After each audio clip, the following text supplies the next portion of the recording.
Oh, yeah. It's NBA Happy Hour with a twist.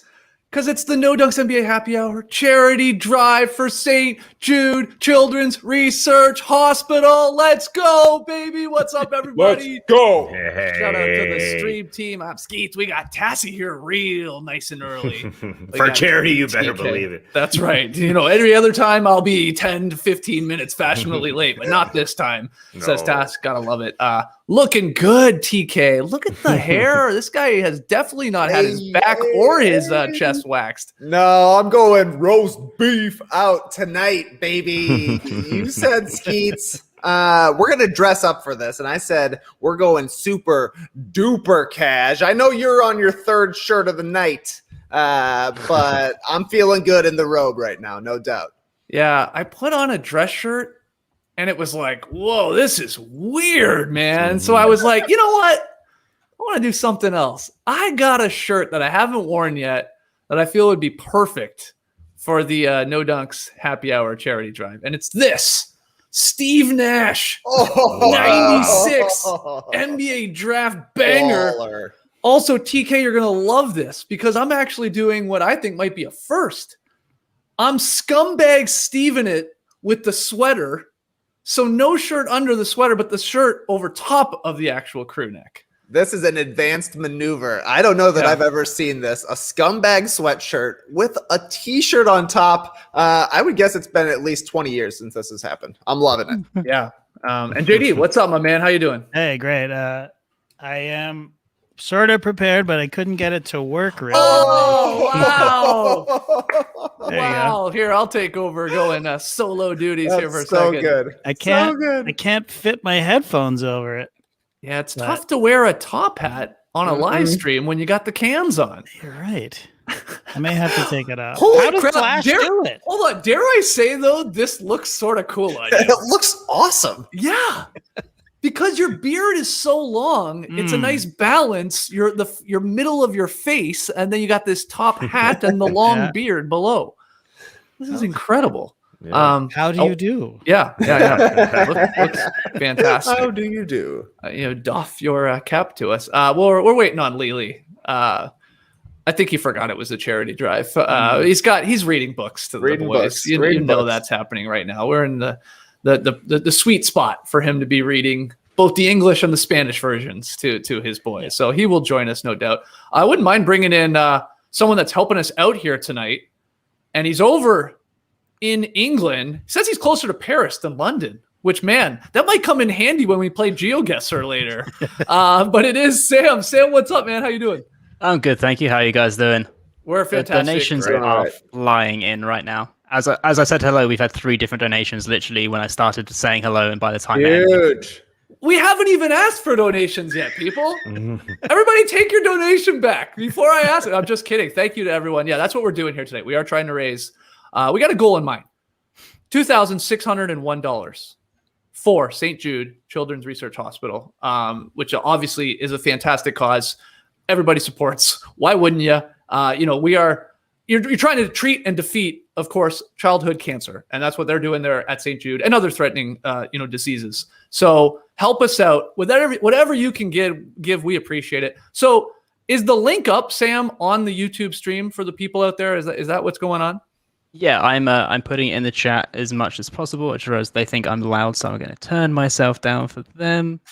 I think you sound great. Yeah. What are they talking about? Don't let them be the experts, producers man. of this. And shit in their show, all defense, I was slightly red barring, so Okay. it's the excitement to be here. Okay. So So it's I get in the stream team in the live chat. I assume we have it pinned there, or we're just dropping it nonstop. I'm dropping it in there. Obviously, if JD or anyone can pin it as well, that's great. Obviously, I don't have that ability to do so. You don't. Sorry about that. We'll pin it. Yeah, You guys are smashing it. And here's what we're gonna do. So Sam, you're helping us out. I should explain this because you've done a lot of fundraising work for St. Jude, and Yeah, this is my 7th year fundraising for them. Wow, are we killing it so far? You're absolutely smashing it. You're at $344 already. There we And go. as I say man. that, another donation has come in. So wait Yeah, for that because the total. No Dunks Army, they don't mess around. You know, we don't ask for much really when you think about it on this show. Every once in a while, we say, hey, let's raise some money for a good cause. People come through because you guys are amazing. We love our fans. But so you've been doing this for a long time, 7 years running, you said. Yep. I got like a few questions, like how did that come about? You know, why continuing, and what else have you done? Other fundraising things, like, you know. Yes. Let us know.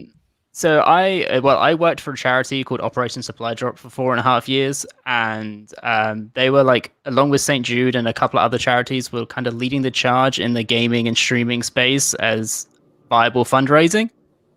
And I worked closely with St. Jude when I was at Operation Supply Drop, and we tried to do some cross-branded things, like do like a military supply drop to a child whose parents were military, but unfortunately that sort of information isn't disclosed to us, so we couldn't.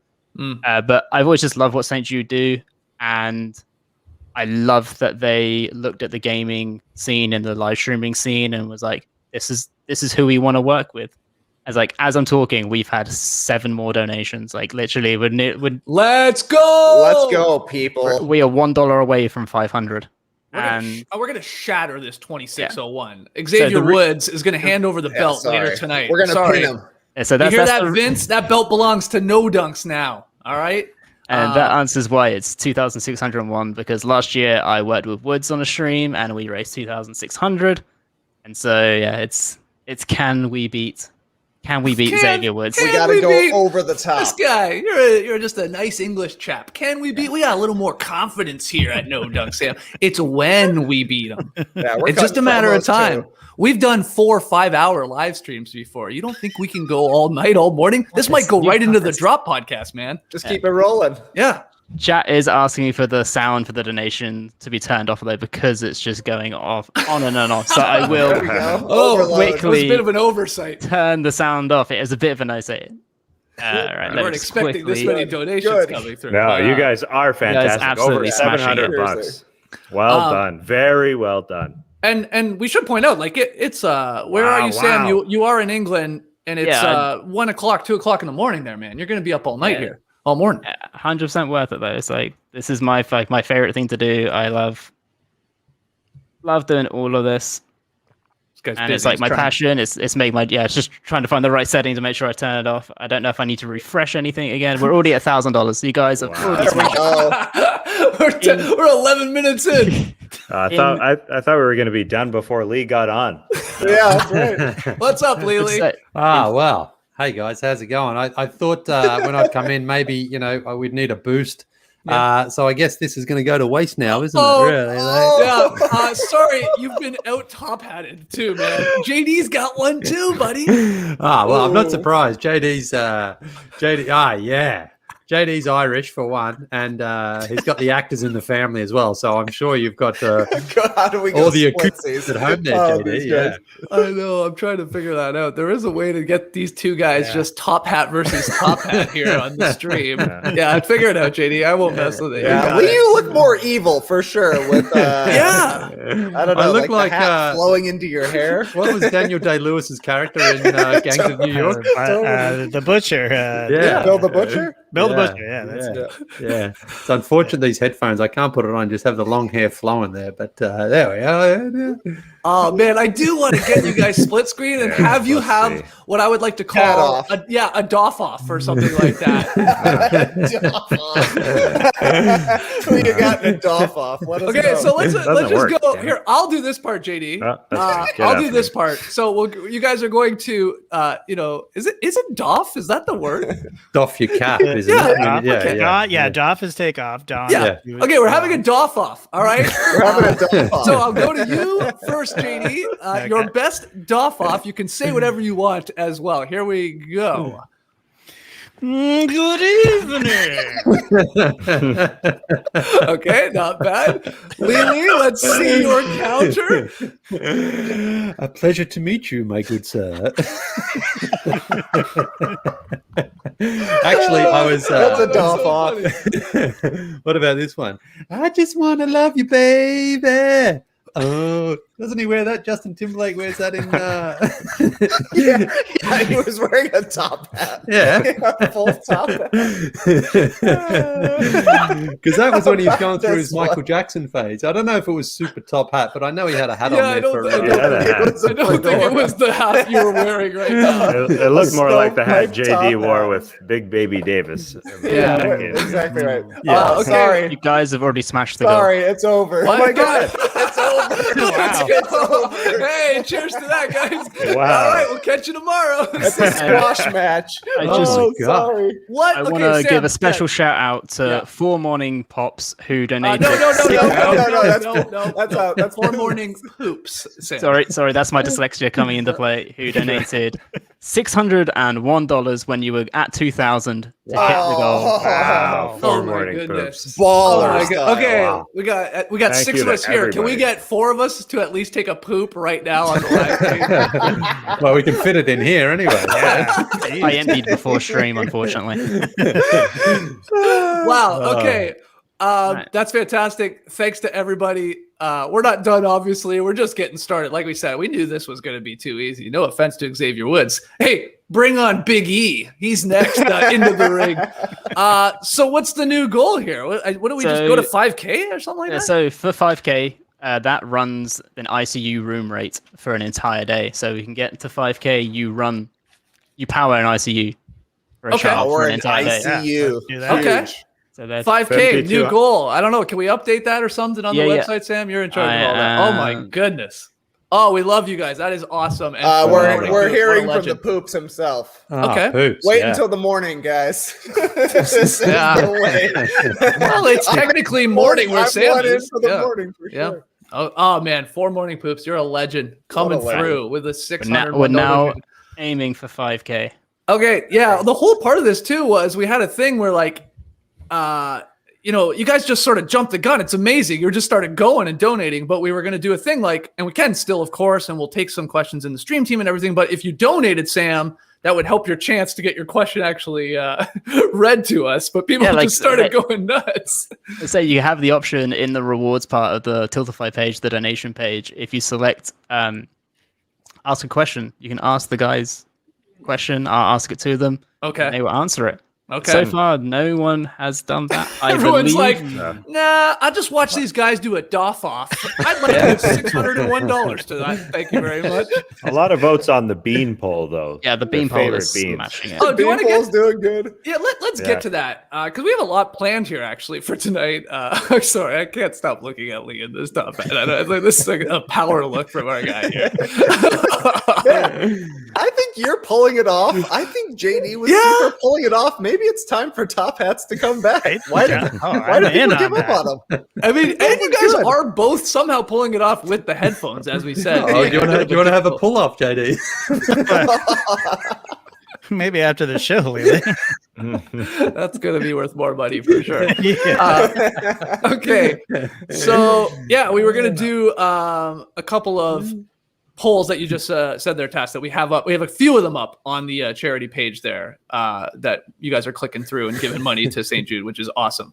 But do you remember? I think I made it a tweet of the night where Kevin Zwerble was tweeting at all these like fun graphics that he had done for No Dunks Awards that we should have, at the end of the year.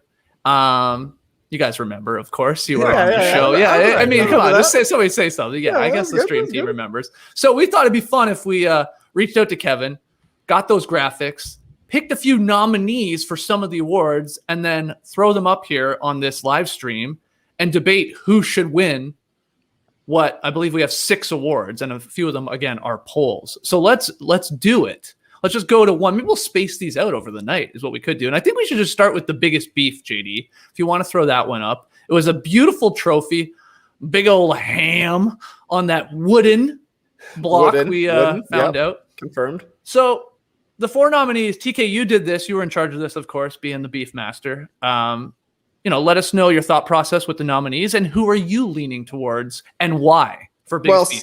Skeets, I got to be honest with you. We can't give a full judging of the best beef competition yet until we've seen every beef. JD, my good sir, Roll that beautiful beef footage.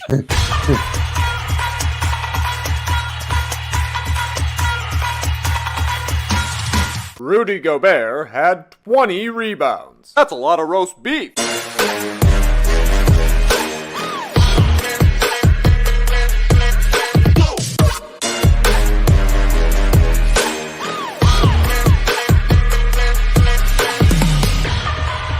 Forget the playoff race.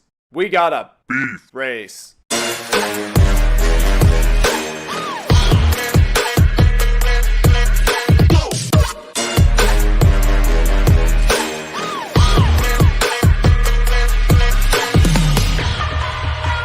No dunks. We love roast beef, which is rebounds. All right, there we go. Didn't have time to beef this morning. Had to go to the dentist. So, I had to slice it up a little bit later today. Now we've seen every beef. And as you saw in there, I mentioned the beef race. As of last night, we've now got 2 players with 6 20-plus rebound games so far this season. Both of them are on that candidates list there. Clint Capella has 6. Rudy Gobert has 6. Why are the other guys making the candidates list as well? Enes Kanter, 4 beefs on the year, but has the biggest beef of the season. 30 of them. 30 rebounds. You remember that game? And Domantas Sabonis, maybe a sentimental pick. First 20 rebound game of the season. And if you've been watching the Big Beef mixtapes, you've seen that the Pacers have been beefed often. So he has been showing up in a lot of these one way or another. So those are your 4 candidates. For me, I think Capella is the leader still.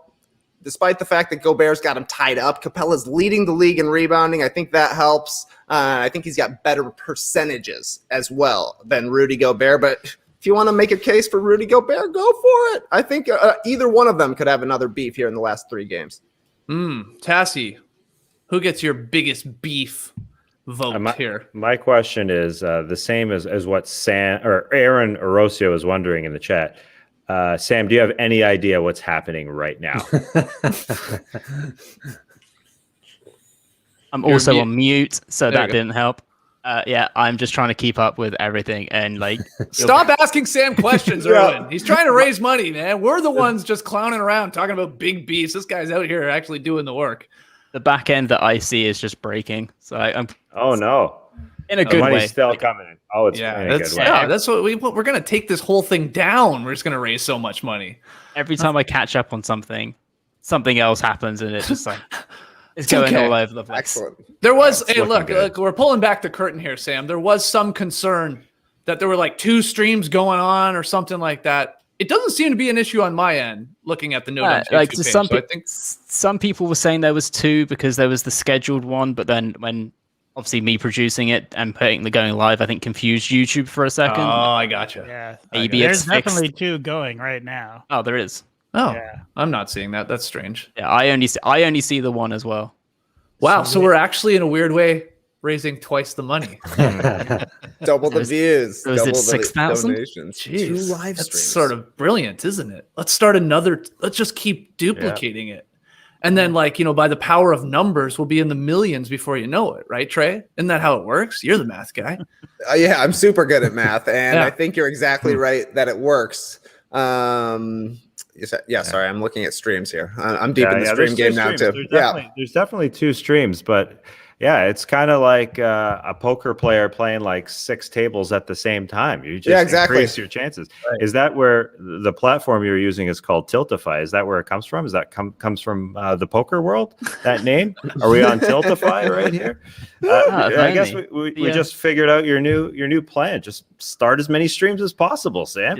Take over the internet, stream on every platform, take over everything. Raise as much money for charity as possible. Oh, I do see the issue. By the way, I have now figured it out. It doesn't matter, really. Nah, it doesn't matter. It's all the same show. Yeah, exactly. Unless there's another TAS somewhere out there doing the exact same show at the exact same time. The multiverse. Whoa. It is possible. This would be trippy if you went over to the other stream that like Tass is the one with the top hat on and like Trey's the one. Wow. Maybe this is like that movie, The Adjustment Bureau, and JD and Lee can take off their top hats to switch between which streams they're going to be in. Oh, this is blowing my mind, TK. I'm not even on the good stuff that you might be on, and this is still blowing my mind. It really makes you think. This definitely could be a Christopher Nolan movie of some sort. The stream's just going so well. We're breaking YouTube. They weren't ready for us. Yeah. Somebody spin the top. Let's figure it out. I have one question though that I've got to. Go ahead. Your opinions. What is the sexiest hat? Oh wow! That's how you hear it. In all the hat world. Yeah, I think that's the question. Of all the hats, what's the sexiest hat? Well, I'm feeling the top hat right now. It's hard to look past it with both of these guys. You literally can't look past it. It's so top heavy, you know. It's like you're looking around it. That's tough. I've never thought about this question. A beret. I think a beret is quite handsome. Yeah, a beret is handsome. I couldn't be the first to say it. That's the thing. It's like I don't know. I don't think it's a backwards hat. No offense, Keats. I don't think it's the sexiest hat. I think a backwards hat is maybe the coolest hat. It's actually too cool to be sexy, personally. Sexy, but huh? yeah, I don't know. Are we talking sexy like at a party type hat, like an evening affair, or like an everyday type of sexy? Like I'm wearing this every day. Yeah, what do you consider? Well, what do you consider? I think a newspaper boy hat as an everyday type cap. Yeah, it's got a lot going for it.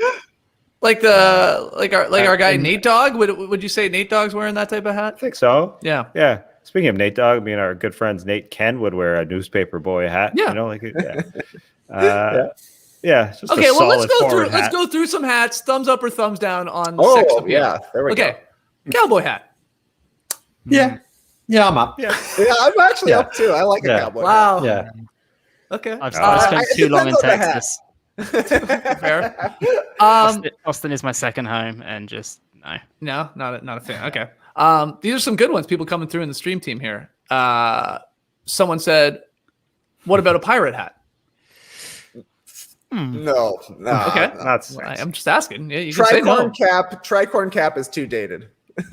I honestly, Ivan wrote that. What about a pirate tricorn hat? And I didn't want to put it up because I have no idea what tricorn is. I've never heard that. Yeah, the 3-point hat. I know. Yeah. I've never heard it called that. You sort of like it's something Paul Revere would wear. Yeah. Yeah. You know? Okay, not very. Here's a good one. What about this one from Jimbo? Turks and Caicos bucket hat. Yeah. Go get it, Lee. Lee, put it on top of you. Look at him look around. He's looking around for it, but maybe it's underneath your top hat. If he took off his top hat and it was under there, that'd be incredible. It just flopped down. So weird as a Can't find it? No, it's not in here. I thought I kept it in here, but it must be back in my room. It's in the hat. Oh, he's got another hat. Here, put that on top of your top hat. Careful. Put this one. No. I want that on top of the top hat, Lee. It's a little tricky, man. Hang on. I want tricky, man. A tower of hats. Here we go. Ah. Here we go. This is going to be worth some money. Oh, there we go. Yes. Ta-da! The worst magician ever. Yeah. Oh my goodness. Okay. That sounded like some coin. Oh, hang on. What's this? What about wow, that's get out of here. They're not paying us yet, man. Get out of here. They need to pay us some money, actually. What about Tass, you got a hat. Hard hat. There's a hard hat. Hard hat. Big time up. JD with a quick thumb. Trey with a quick thumb. I mean, is it because it screams porno? Is that why? Yeah, so. I guess. You just know that man is good with his hands. That's all. You know. Okay. It's a tough look for sure. Good point. Jake's got a great idea here. You know, we have been kicking around the idea of like doing some no dunks NFTs. Like, what should that be? Maybe we lean into the wedgies, whatever. What about just straight up a collection of like no dunks hat NFTs where we just wear hats? And hi, Ray. Who was that? I thought it was Rachel, but it was was it Lincoln? As Jackson. Was Jackson? How long is his hair? Very long. Holy crap. Yeah, we just do us wearing different hats, and that's the NFT.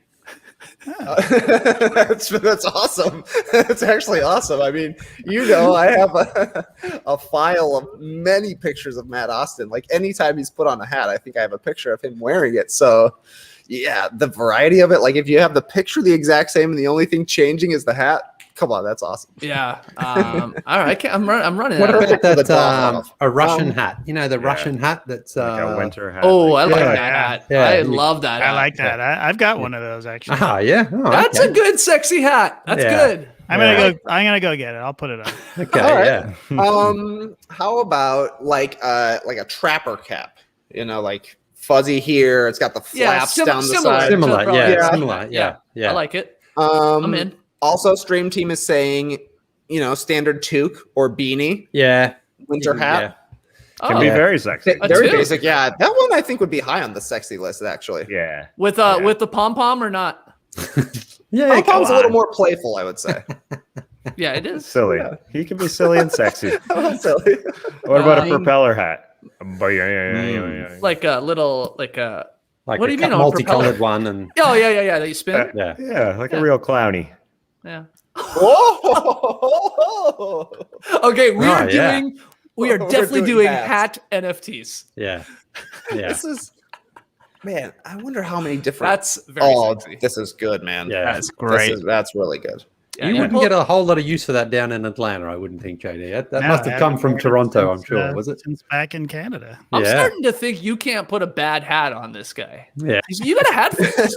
You got a hat face. You got a face made for wearing hats, man. You remember what JK from Jamiroquai used to wear? That big sort of sombrero, almost like a sombrero, and something on top of that. I think. What's your favorite song, Lily?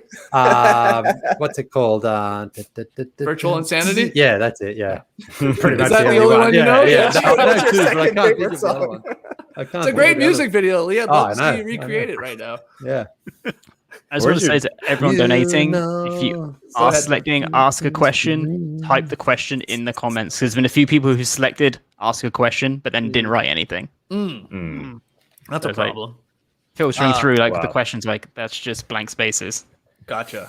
And go ahead. Lee, is there something to explain about cricket hats? People are saying, explain about cricket hats. Well, so in Australia, when you get selected for the team, you get a baggy green cap, and you get one for your entire career, and it's like an honor to have that, and it's usually numbered as well, whatever number test player you are for Australia. But then a lot of guys don't actually like wearing those when they're batting or fielding. They prefer more the sort of wide brim hat. Okay. So it's more a thing. It's like when you get one of those, you hang on to it forever. One of the most famous Australian cricketers just wore his forever, and he played for 20 years. And by the end of his career, it was just falling apart, because you're out in the sun sweating all the time. So more cricketers prefer to just wear the wider brim one and then throw it out when they're finished with it at the end of the day, because they get sweaty and gross. Oh, because otherwise you were saying you had to always wear that one hat? Well, you didn't have to. You didn't have to. But the guy who wore his forever was a real old school traditionalist who was and he wanted everyone to wear them as well. Steve Waugh, his name was. And people, the other, even cricketers with his own team, his own twin brother played, and they were kind of like, nah, we don't really want to do this. But they did for a while. But doesn't happen as much anymore. You sort of wear whatever you want. Hold on. You're telling me this story? There's a cricket team where a guy named Steve was like, I'm only wearing this hat. We're all wearing the same hat. And his twin brother, whose name was Mark was like, no, we're not, Steve. We're not wearing the same hat. Mark looked funny wearing his braggy green cap out in the field because he was always a wide brim man. But he wore it for a while. In fact, when Mark played his first game for Australia, the guy who got dropped for him was his brother, Steve. So one brother in and one brother out. Incredible. Hey, Tass, what about this hat? Because he was always wearing it, even when he was in the field. What about John Olerud's hat? Ooh. It did say hard hat. Yeah. That man can pull off a hard helmet. I just want to take that little hard hat off and eat some ice cream in it. Oh, fill it up with some scoops. Yeah. Flip that upside down and eat Delicious. some vanilla out of it. Good. That would be good. Would you use a spork with that if you were to do it? For sure. It might be a little too cold of an ice cream, so you might want to dig in with some with the fork part of your spork. The tines. Get a little sundae on there. Jays are playing in Florida these days. It's hot. Get some sundae going. Did you ever have any of those mini helmets at the ballpark? Yeah. Oh, for sure. Those were fun. Those were great. Cool. Totally. Yeah. What? They still exist, you think? I don't know. You gotta order them, I bet. But yeah, I mean, maybe, maybe you can get them at a ballpark for sure. You could probably get that teams, right? Mm-hmm. Yeah, but would they have a Dairy Queen? That used to be a thing, right? Like you could go to an ice cream store and order or whatever, and be like, "Here's your hat," or "Here's your helmet." I doubt they still got that helmet tie-in these days. It just doesn't seem like it's probably as prevalent. No, now they ate them out of those Baskin Robbins. There you go, Larry Lightning. Oh yeah, there's a new Baskin Robbins around me, and just for the nostalgia, I see it. I see the signage going up. I get excited. Baskin Robbins, a new one? Oh yeah, a new Baskin? Yeah, I think it's a tie-in with Dunkin' Donuts. Oh, they're always together these days. Yeah, it's like the nostalgia makes me want to go in, but it's it's not going to be amazing. But I'm still going to go in for sure. Got to sample one of those 31 flavors. Yeah, mint chocolate chip, probably gross. Lee, where's Lee's do-rag? Is that a hat? Maybe he went to go. Yeah. I love it. My his favorite do-rag. part about Lee is when he turns off his camera, which this is a first. Him actually doing this. He's got JD's icon. He's logged in with JD. Mm-hmm. Well, you all are, aren't you? Oh, so if I go away too, I'll be at that icon. Turn off your camera. Right. Let's see. Yeah, let's see. Actually, you're probably right. Now that I think about it. We've got 2 questions come in. All right. One that says, "Can we donate Top Shot moments for the cause?" Unfortunately, not. If only we could. And if you guys could give Lee a new nickname to replace the International Man of Mystery moniker, what would it be? Okay, that's a good question. Ooh. Thank you. First off, thank you for donating to St. Jude Children's Research Hospital. Thank you to everybody that's continuing to do so. I think last I saw, what were we over? 4K? $4,384.46. Oh, I'm not sure if we dropped to 46 cents, but well done to them. My goodness. And then thank you for doing that, and then thank you for leaving that question. That is a good question. If you were to switch it up, the International Man of Mystery, taking it to the max. A lot of people may not even know why I say taking it to the max. Yeah. I just realized. I always say it. That's a long timer at this point.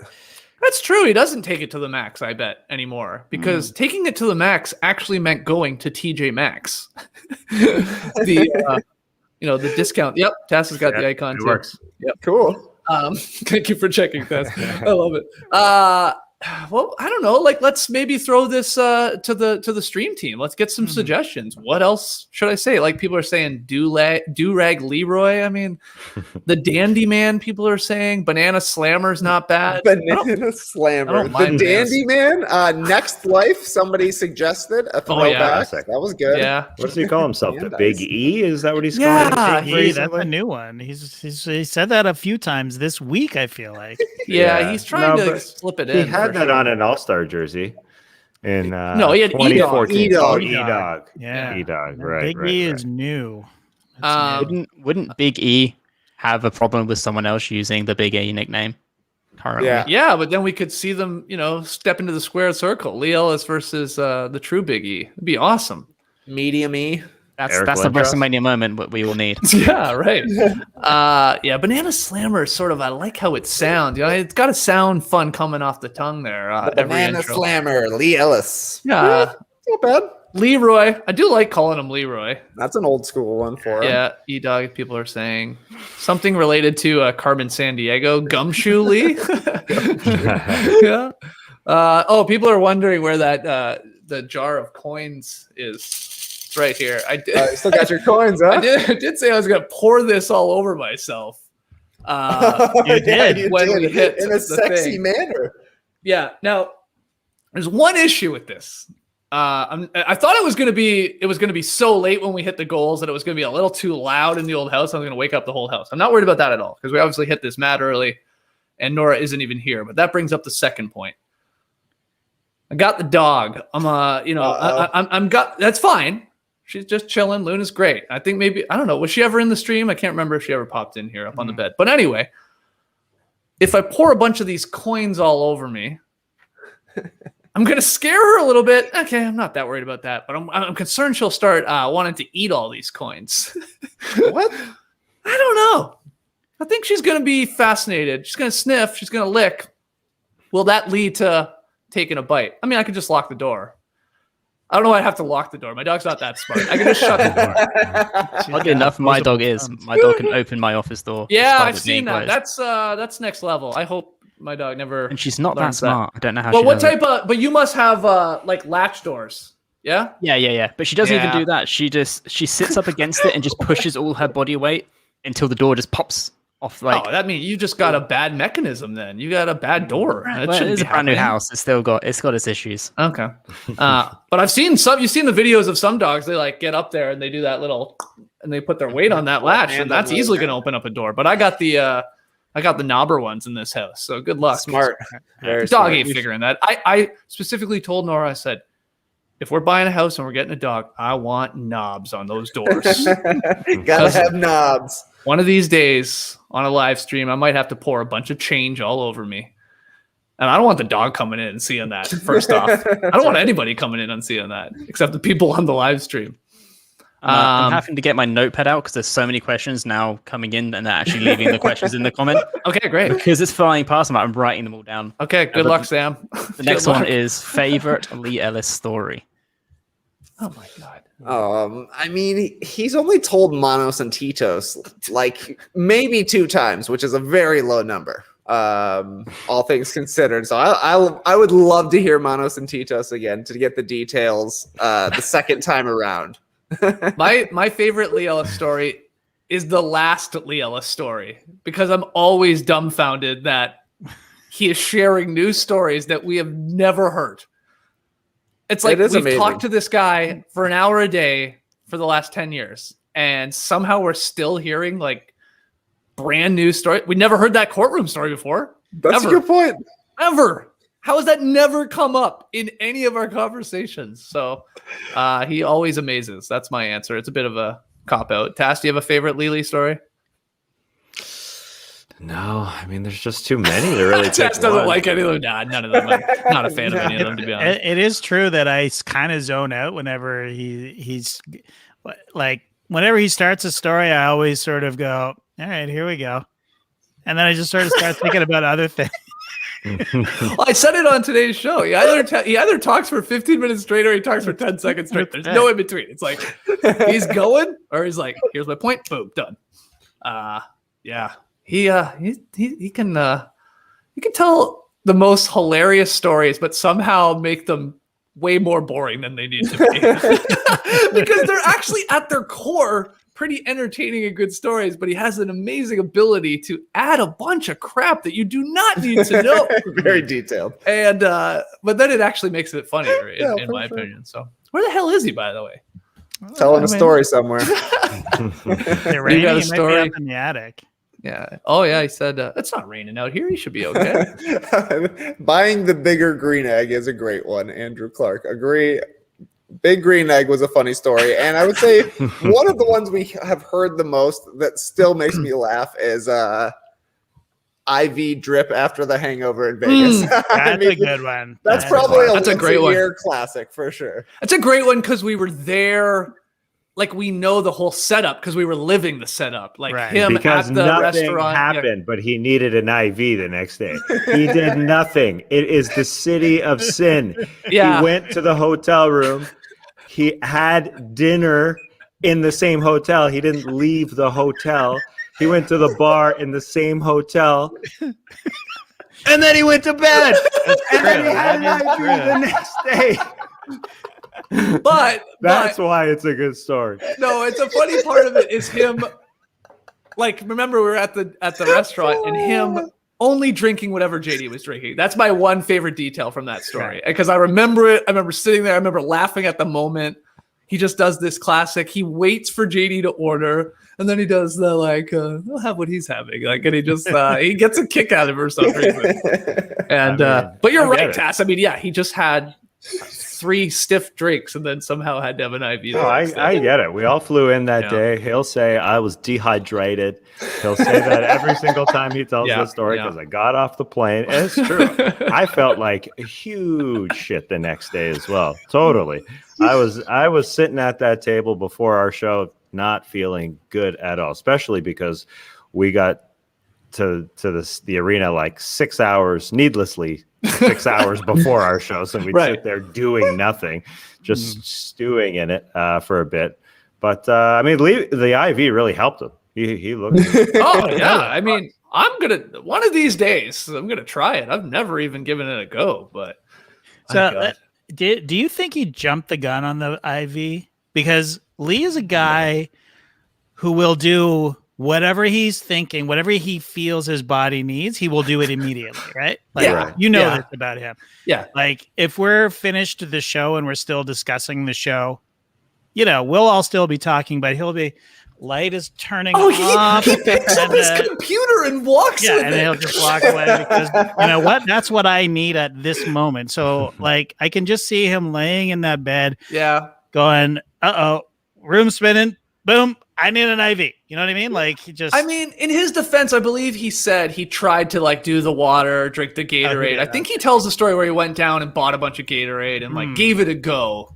But I also 100%. I mean, it was still hours away from showtime. I mean, probably still could have pulled it together. But I guess he was. I don't know what you guys were drinking, JD, but you got him that night. I felt fine. Yeah. maybe a little hungover, but sure. He went to bed before us, that's for sure. Sam, he's stuck in it. The people in the stream team are saying we're awfully close to our next goal. Can you confirm? I know you're writing down a million questions, but we are at $4,919 right now. Wow. Wow. So we just need somebody named 5 Morning Poops to come in and put us over the top. Where are you, 5 Morning Poops? And we do have a couple more questions flying in. Let's go. And let's go. We can roast Lee later. That's fine. We'll do it to his face when he gets back. Willie T's wife would like to know who is the hottest NBA player in your opinion. For me, it's Jimmy Butler when he was rocking those Sixers like crop tops. I mean, you can't get more smoldering than that. He's that's a great answer. Handsome man. The confidence that he oozes.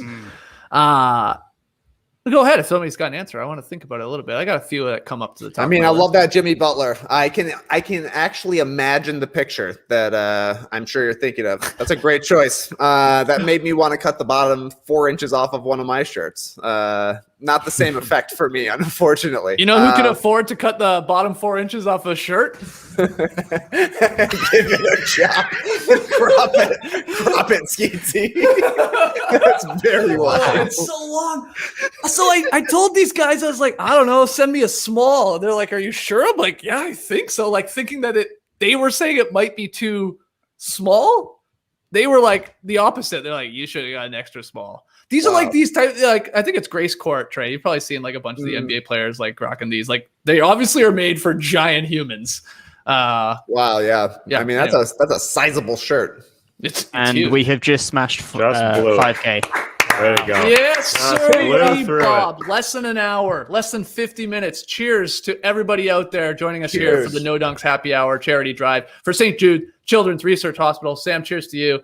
Oh my God, it's awesome. Cheers to you guys. So, Sam, you weren't even prepared for this. Be honest, I wasn't prepared for this. I mean, I had a stretch goal in mind for 5,000 because that covers the ICU. Mm-hmm.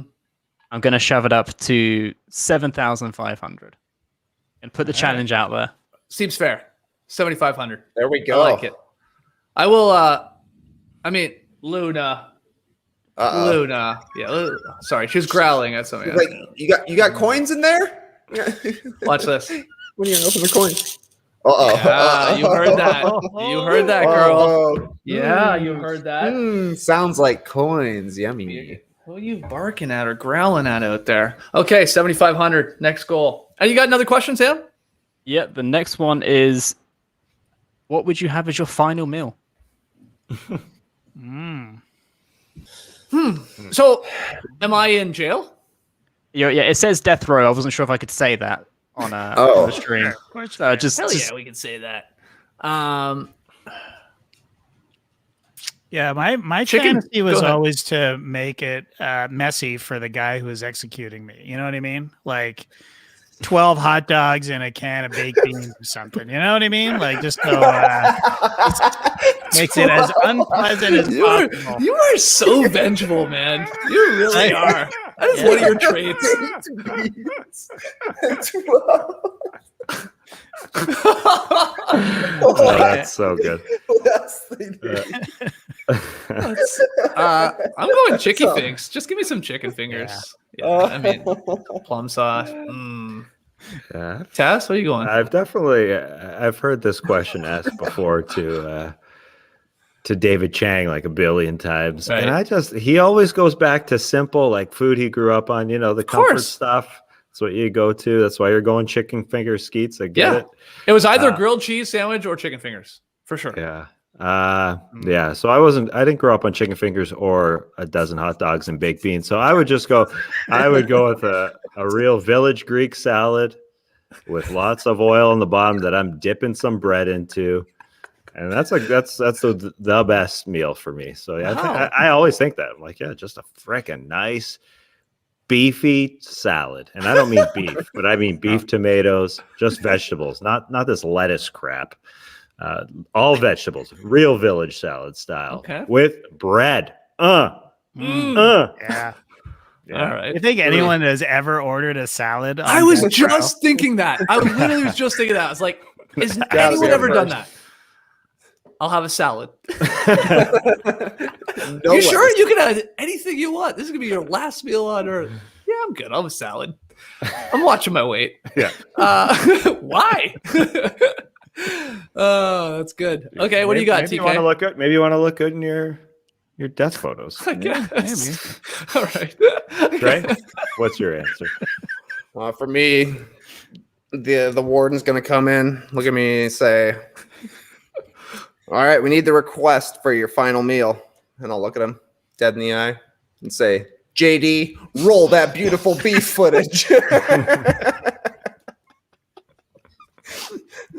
hold on. If I have this right, your final wish on death row is to watch, I don't know, 7 or 8 Rudy Gobert rebound highlights cut to a banger of a track with you commenting over them. That's a hell of a way to go out. I respect that. Yeah.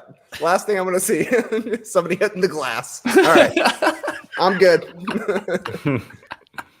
Oh my God. You can't take the box out with you. Oh, he's back. It's the Banana Slammer. It's Leroy Jenkins. It's Durag Lee. It's Leroy. Mr. IV himself. Oh, yeah.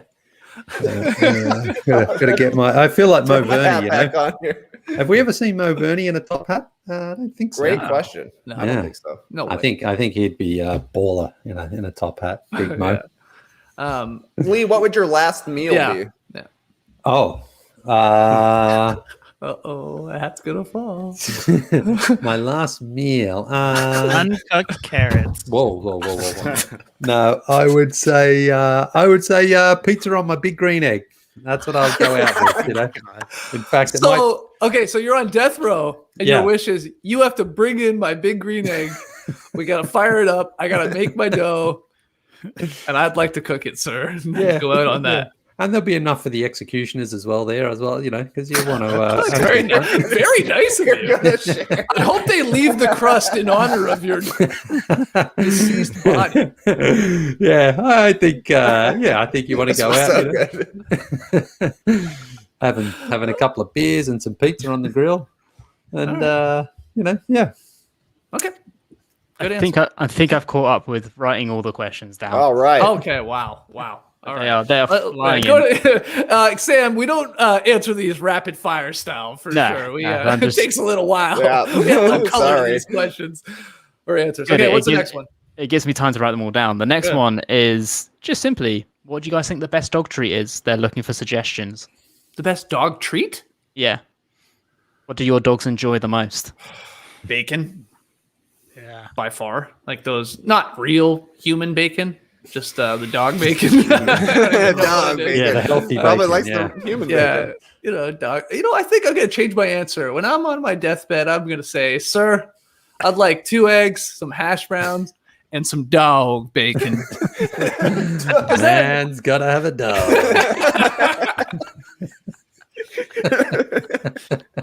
If anyone will just buy me a bunch of time, I'm thinking they're like, "Ah, damn, we only got human bacon here. We got to go get dog bacon." What does that even mean? Does he mean actual like human or human dog?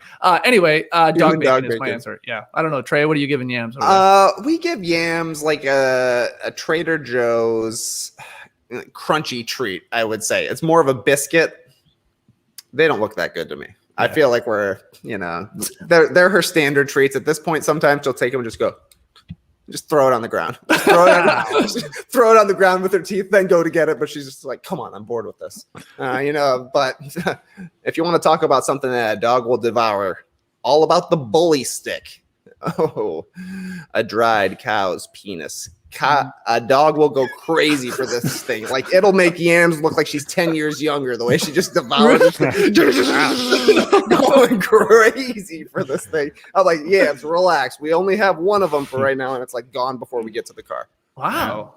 JD, you got a dog? Yeah, I mean, we give him the usual milk bones. Nothing fancy, but he likes them. Mm-hmm. We used to give our old dogs pig's ears all the time. Loved them. Loved them. Do you give your dogs like cucumber and apple and stuff like that? Luna loves that stuff. Yeah, cucumbers, green beans he loves. Oh, we haven't done green beans. Peas is kind of fun to watch them sort of fumble around with those, but yeah, they like vegetables. Yeah. Yams put on a lot of weight when Isla started eating solid food because like she would just sit underneath the high chair and and it's just fun for like the kid, just like here you go. Yeah. So she got like massive. We're like, okay, Yams, we need to actually you got to go on a little bit of a diet here because you're eating more human food than our child is at this point. Right. But yeah, she's back in the game now. Oh, Steve says, my dog loves sugar snap peas. Sorry, Steve. I don't know if you sound like that. Sugar snap. It's impossible not to read that comment with my dog loves sugar snap peas. I truthfully love sugar snap peas as well. I don't think I've ever given a dog sugar snap peas, but I will say if you can get hold of them, ostrich bones are amazing for dogs. They love them, and they clean their teeth. Like my dog's a nightmare for having her teeth cleaned. She hates a toothbrush. Yeah, ostrich bone, because they have to chew it so hard, it all the plaque just flicks off. Wow, where are you buying ostrich bone? Yeah, we get them. No, we get them from our local butchers. They save them. All right, I'll look into that. What type of dog you got? I've got a rough collie, so a lassie dog. Beautiful. Oh, okay. She or he? She was in here a minute ago, but yeah, she's it's too late for her now. I think she's annoyed that I'm still up. Yeah, we love dogs. we love dogs over here. They are the best. we have a super Canadian question next, saying, do they have Bale's toys in the US and are they worth it? Bale's toys. Baley. I got no clue. No idea. I assume this is a Canadian toy if they're asking, right? They said that this is a super Canadian question. Someone's saying barley toys. Ryan Banks is saying barley. Could it be I don't. Still, that doesn't draw, anything for me. Okay, look, I'm going on record. Canadian toys, best toys out there. Eh? You barley, Bale, call them what you will, but it's a good toy. That was good, man. Good toy. Little what do we got? We got little stubbies, little poutine toys, little hockey sticks for the little kids hit around pucks. Wow, that's not Canadian accent at all. I went South African there for a second. I think your southern sugar snap peas was a little more on point. Yeah, that was pretty good. Somebody was complimenting me on you were killing it. Hey, there's my dog. You're back, dog. Luna, back. Well, since we don't know what they're talking about, I'll move straight to the next one, which is more of a trivia question.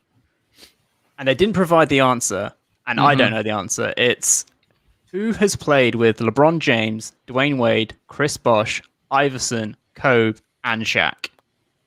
Is this Corey Blount? I think that's right. Good. Look at this guy in a top hat and everything. I think we've had that question or researched or something like that. Okay. Yeah, you're right. Do you have the answer, Sam, or no? They didn't write the answer down for me. They just asked the question. I was just like, I couldn't think of anyone. Gotcha. I think it's the man. You said, what did you say, Lee? Blount? I think it's Yeah, Blount, Corey isn't it? Blount. Yeah, but Corey you got Blount. it. I think you're right. Look it up, Lily. Yeah, no, yeah. Was he pronounced Blunt?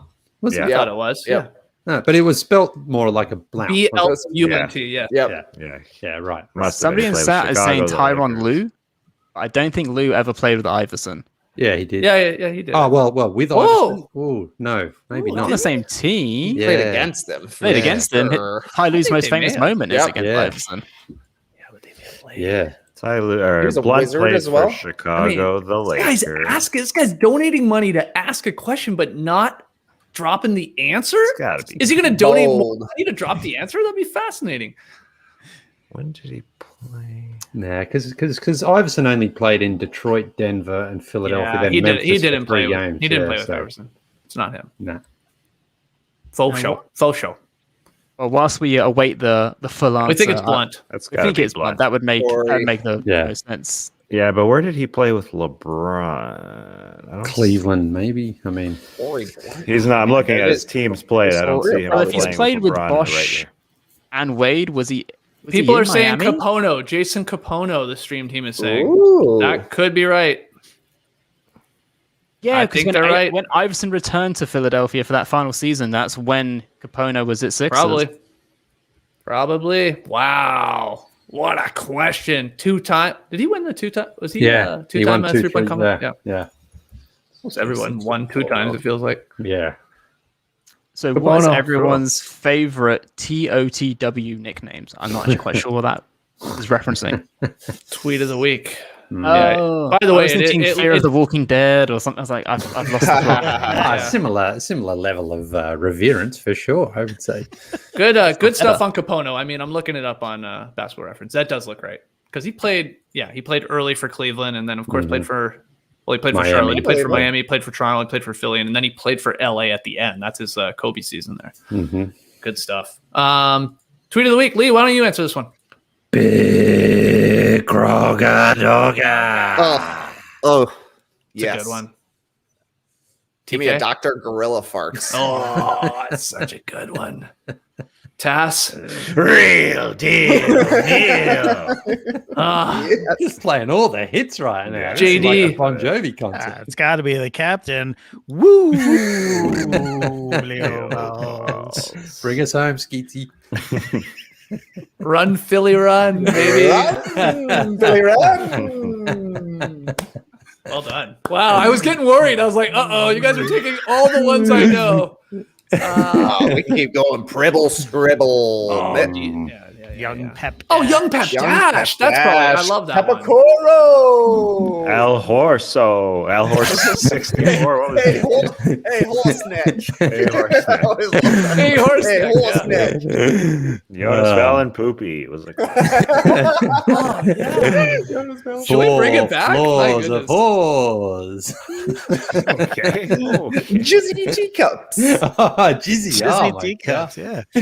Are these people still around, Lee? Are you ever seeing their tweets? Are you getting a report from DJ Pribble Scribble? Nah, I mean, Young Pep Dash is trying to keep the tweet of the week army alive. But that's about it. Even Woobly's going pretty quiet. Jobber. I see Jobber around. Oh yeah, Jobber's Yep. Jobber's there. Jobber's around. Yeah, the Jobber family. That's about it, really. I mean, you get the odd one pop up, but Grandma Lana was banned from Twitter for a while, wasn't she? yeah, I think she still is. I think she got ejected. Yeah, Ejected. I think so. I believe Ejected. Yeah. She definitely had a long. Are they going to rescind her technical? so. I don't think so. I don't think Oh so. no, the league office is Yeah. reviewed it. Ooh, yeah. She keeps appealing, but I think she's had a very long suspension. It's been lengthy. Yeah, I think she got into the political sphere. She I think did. started- She did. I remember one of the ones because I think she might have gotten hit with like a suspension and then was allowed back in and then loaded up on someone else. But I remember seeing it. It wasn't too bad what she said. It was maybe they thought she was fake. Maybe they thought she was a fake account. She was a bot. Yeah. Well, you guys thought she was fake for a while then. Not me. You know what's not fake though? The fact that you guys have just raised $6,000. Yeah, wow. 500 in the sights. It's going down smooth tonight. Did you guys see? Sorry, Sam. I brought this. JD, go to me, my man. It's gonna be tough to see with the glare. I found my flask. Ooh, that's wedgie, nice. Number 50. Nice. Actually cool. Still waiting for it. I forgot it had it was engraved on the Yeah. Big time glare there, but got a little brown in there. I thought we'd be celebrating wedgie number 50 tonight. Instead, we're celebrating 6K right now here in the No Dunks Happy Hour charity drive. This is awesome. You guys are the best. We love you. Somebody did suggest with their question, if we get to the 7,500 goal, to nominate and to try out one of you to dunk. Who's got the most chance of getting up there and on a 10-foot net? Maybe Trey, I think, just by default. Yeah, I mean, chance-wise.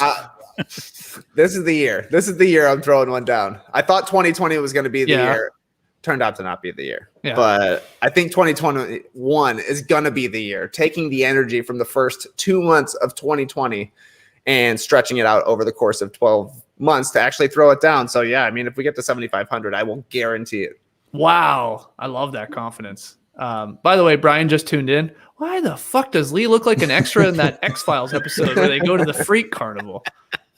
Thanks for tuning in, Brian. Yeah, we're just wearing some top hats. Brian, don't answer it unless Brian chips in like $50 into the donation pool there. Go on, Brian.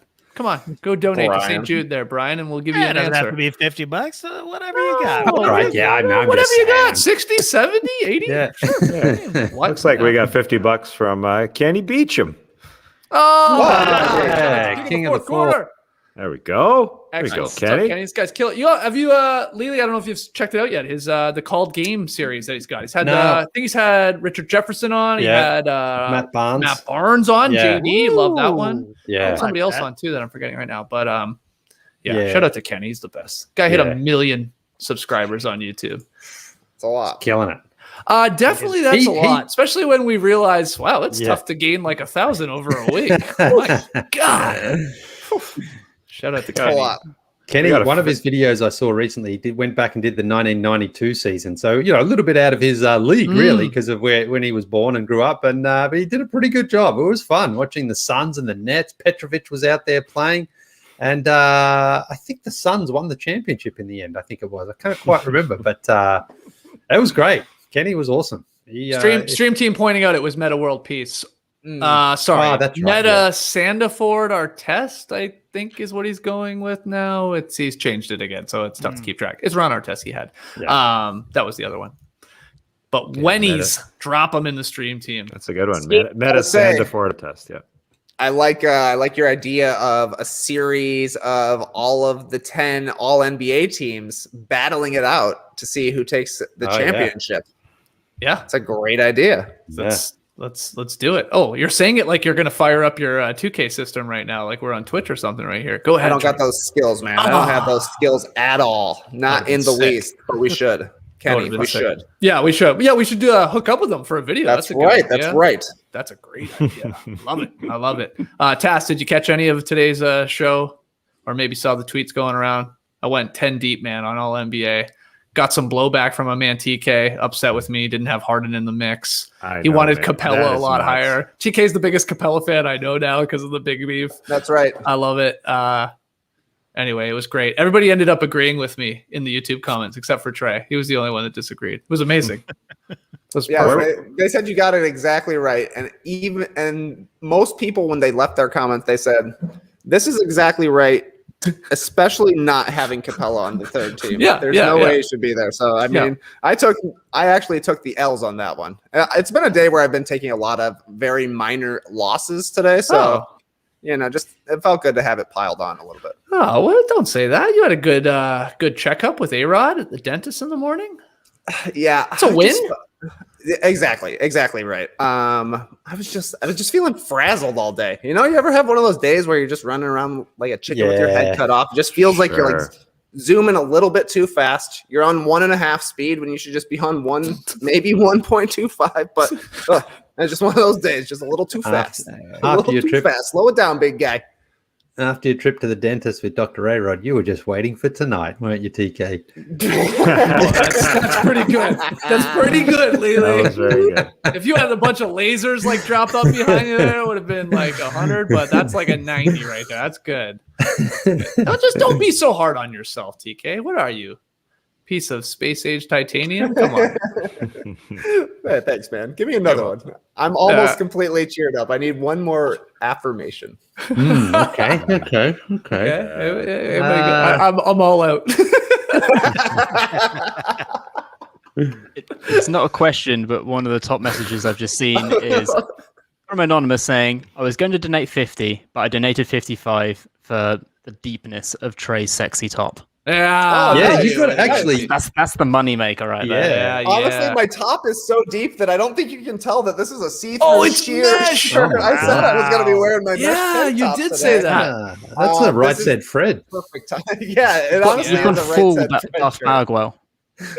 Yeah, so can we see your nip through it? Like, put your body up again. Just saw it. Where? I don't. There it is. Oh, there it I'm trying to screen grab it. There we go. Wow. Yeah, that's a nice shot. I think you wish can I see your had a left hat nipple on better. so we could add it to. Oh, you think the left one? Yeah. Did you just say you wish you had a top hat for your nipple? No, but I do. Now that you mention it, I was saying I wish I had a hat on to add this to the collection, to our NFT collection. But yeah, like there's only a few months a year that you can wear a mesh tank top. And this is one of them. It just happens to be one of them. Living in England, I'm gonna disagree. There's never a chance for that. But the mesh has got a $69 donation with this word. Wow, there you go. Yeah, I love it. Take your pants off. Take your pants off. I thought Kenny Beecham. I thought I'll just mention this, Sam. I thought Kenny Beecham was the biggest name of a sponsor, but I see Patrick Marlowe donated $50 as well. Oh, hold on. Awesome. Yeah. What the hell is that? So the next question I have for you is: this guy was reading Nick Nurse's coach, and he said that he was talking all about beautiful shooters of the game. Oh God! Which coach do you think has the most beautiful basketball shot? Steve Kerr. Yeah, he's the all-time leader in 3-point field goal percentage. Yeah, it's Steve. Yeah. Try and come on, hit me with somebody else. Steve Who's got Nash a more is a good beautiful? one. Oh well, Steve Nash. Damn. Damn. Oh, I'm wearing a Steve Nash. Did Steve tell you that? I'm going to throw a curveball into the mix. Does LeBron James count when he was coaching the Cavaliers? Come on. What about Chris Paul maybe coaching the Suns? Yes, it's the two Steves going head to head. What about a Steve and a Scotty? Scotty Brooks probably has a decent shot. The better way to ask this is which coach that never played in the NBA has the most beautiful shot, Lee. That's the way to ask this. Yeah. And I mean, I've never seen like a Eric Spoelstra or a, Stan Van. We know Stan Van Gundy's got a tight handles. Yeah. I've seen him shoot free throws. He's got a shot. Yeah. I just feel Eric Spoelstra, though, would have game because he's always been in great shape. And, I think. What about Pop? Why not Pop? At the free throw line, I bet you Pop is like an 80% free throw shooter. In Melbourne for the Australia games, Pop, Donovan Mitchell put up a little video of Pop doing a stand van, like doing a little bit of the handles behind his back, and then he pulled up for a mid-ranger and knocked it in. And he played for the Air Force, I think, Pop, too. So, yeah. I'd like to see him now out there throwing one, see if he's still got that the old man shot where it's just you think this old guy can't shoot. It's like that guy we played with on Wednesday nights. Remember, guy had a really sort of ugly shot. He sort of used to throw it over his head from behind. Classic. I used to go in all the time. I was like, how? But he's just shot like 3 million times in his life, and then it works. It works. If you're an NBA basketball coach, a head coach, you should have to shoot 85% from the line. Yeah. Like that should be part of the requirement. Wow. So then the flip side of this question is, who's the worst? Yeah. Who's the worst basketball playing coach and doesn't deserve their job because of it? Can't hoop. The automatic answer is Brett Brown, but he's already lost his job, thankfully. Oh, wow. No. I mean, like, can Steve Clifford do anything on the floor? Like, maybe he can. I don't know. Maybe he's gritty out there. Maybe he's Brad Stevens. I mean, Brad Stevens, Brad Stevens. Like, he should be good because he's still relatively young, but, you know, he's been coaching for Do you think Stan Van Gundy would kick Brad Stevens' ass in a game 1-on-1? Yeah, because he's got the body as well. What? Yeah. I'm not so sure. He'd take him in the low post and he'd just use that caboose to get him out the way and he'd score. Like, what about Tibbs? Can Tibbs play basketball at all? Stevens played college basketball, though. Yeah. He must have gone from, like, playing to just coaching, like, the next year. Yeah. He played for Butler, or did he play for... He played for DePauw or whatever that school is called. DePauw, right. Loving this conversation, by the way. Too much basketball talk. Hey, do an award. Oh, yeah. Let's do an award. So what did we do? We only did Big Beef, right? We only did Big Beef. Oh, my God. Oh, JD, this will be a good one. You want me to put up the nominees and then you run through them, or you want to just run through them first and then put up the graphic for the finest cold open? Oh, sure. We can run through the nominees. Let me make sure I got the order correct here. Let's see here. Doesn't really matter. All right. Well, I don't really have any preamble to any of these. These are just cold opens that we've used in this past season that are certainly my favorites. Very hard to pick. Very hard to pick. So a lot of snubs, more snubs in this than the All NBA team 10 deep that you did today. But here's the first one, just randomly. This is the beer bong's dad. Here it comes. What are you doing there, Dad? Just building some beer bongs. Build enough, or? There's never enough. Plus, I can't deal with your short-tempered mother anymore. I can hear you, Gordy. F*** off.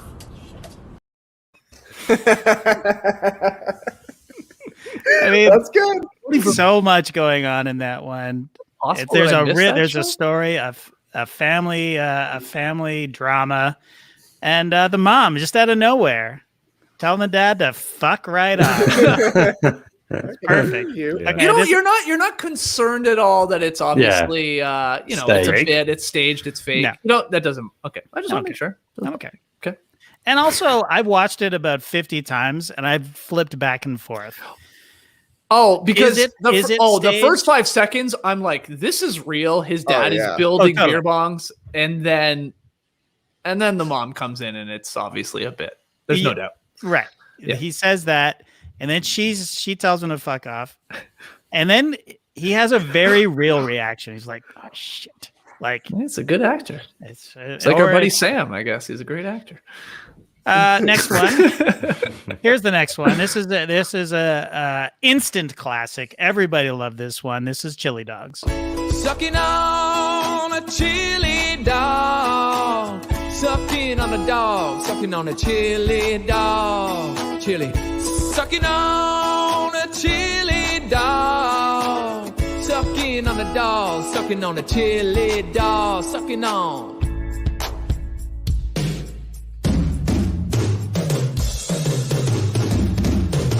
Sucking on chili dogs, sucking on a dog, sucking on a chili dog. Oh, it's so good. That's the winner. I don't care what the other two are. You can't beat it. It goes way longer, right, JD? Yeah. Oh, yeah.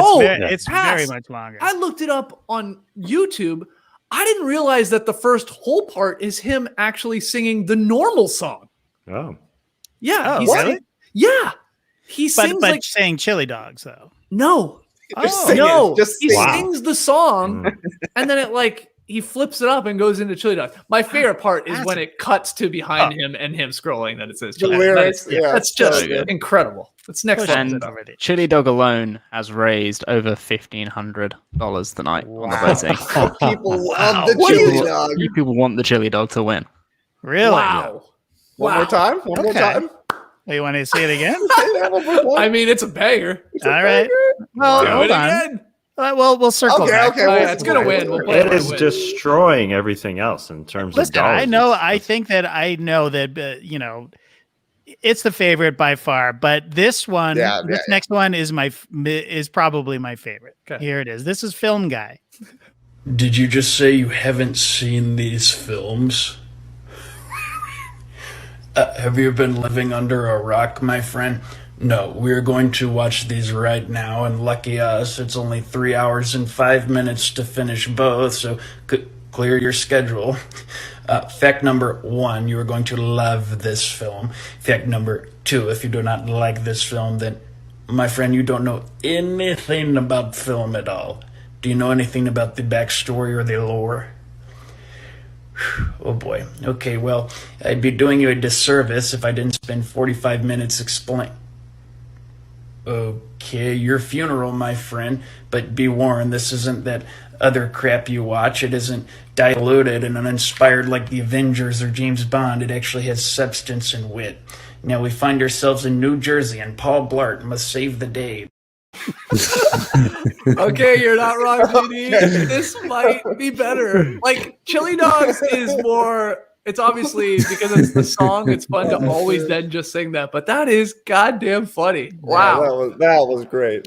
And the added twist in the end is great. It's really, really, really pushes it over the end. And then the last one, this guy I just love. It's just Rodney, and he has some advice for these trying times. So, crazy stuff's going on, and people are getting down on themselves, and they don't have as much money, and they don't have, seem like things aren't going so good and stuff, and so I just want to let you know that you're nothing special. I wish my mic was on the entire time while all of these were playing. I'm literally crying while these are going. That's a good one too. Jesus, these are amazing nominees here. Amazing nominees. Yeah. Beer Bongs, Chili Dog, Film Guy, and Rodney. Lee, you got a favorite? Well, honestly, even this week, the Waffle House one was great, and the clock one, was the clock today or yesterday? Oh, that was a good one. The clock was awesome. About time. Yeah. Like, honestly, JD, I don't think there's been one that you've just gone, he didn't hit it today. Like, it was an incredibly high level that you're putting back. I thought though you might have slipped in the drunk guy one, because that one caused a little bit of blowback from those guys. Remember the guy? Yeah. Because you put him up twice. Rusty Featherstone or whatever his name is. That was the weirdest thing. What? Can we talk about this for a second? Because that's what we do here on Happy Hour. We pull back the curtains. You played that clip where it's the guy who's like, he picks a beer and he drinks 12 of them, and he always checks in every 4 beers, right? And he's got a funny accent. I don't know where he's from. He sounds California, I guess. I don't know. Yeah. He's great. We loved it. Yeah. And so we played the clip, and then like Rusty himself or like his crew like sort of came at us on, I don't know, like on Instagram or like they were like upset that we were playing it or something like that. Yeah, I mean, it was sort of a pseudo cease and desist, I guess. Yeah, Rusty. But it was like, I was like, are they kidding? Yeah, it also kind of felt like they might be kidding. I mean, I think they were. I think but they were hoping. I thought they were at first because I responded, and then it didn't seem like they were kidding. So it got really weird. It was like, all right, okay, who cares? It was one of those, like, honestly, who cares? But Rusty, we love them. Yeah, they're hilarious. So maybe you're doing a bit, and now we're all doing a bit, and it's this weird like Super rabbit bit. hole. But super bit. Yeah. But anyway, it's a good one. You're right, Lee.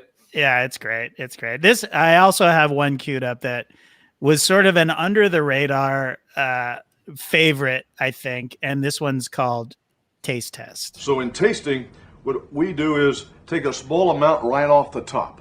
It doesn't take much. That's the warmest part right here. I'm going to invert the spoon.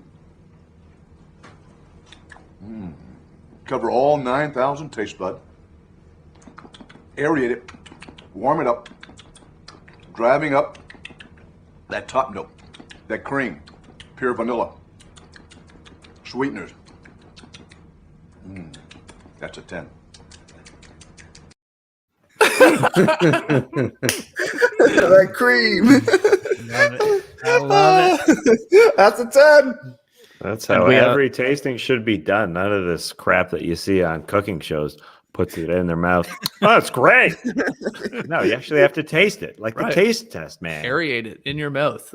Just to give you I remember people not liking that one at the time too. Oh, really? Yeah. I remember the stream team. I remember watching the stream team that morning, and they're like, "Oh, God." I mean, I love it. I think it's hilarious. My favorite part is like when he says, "What's the last thing he says?" That's a 10. That's a 10. Yeah. But then does then the smacking after? Yeah. Can't get enough of it. I know. It's a good one. Okay, so you have surpassed $7,000 as well. Sorry, say again. Wow. You've surpassed $7,000 raised just then. Hey, is anybody else drinking on this NBA happy hour here, or is it just me? I feel like I'm the only one putting up cheers. Okay, what do you got? I've got a sparkling berry LaCroix. Okay, fair enough. Cassie, what do you got? You got anything over there? I finished a drink from people don't want to leave. I get it. From our non-sponsor, BIM. Pounded this. Fair enough. I just want to make sure. I mean, I don't care if it's me rolling solo here. I know JD had one delivered to him by. At first, I thought it was his wife. Then I thought it was his other son. No, it was his other son. So do you have? So Lee, but of these four, which one is your favorite?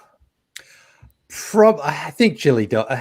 Chili Dog, yeah, I think so. It's him or Film Guy. The others were great, but I think it's Chili Dog. I mean, honestly, Chili Dog when he does the scroll, that's it for me. Yeah, that puts him over the edge. So yeah, Chili Dog. I know he tweeted at John Mellencamp as well to see if he could collaborate with him, but no response from Johnny Boy on Twitter.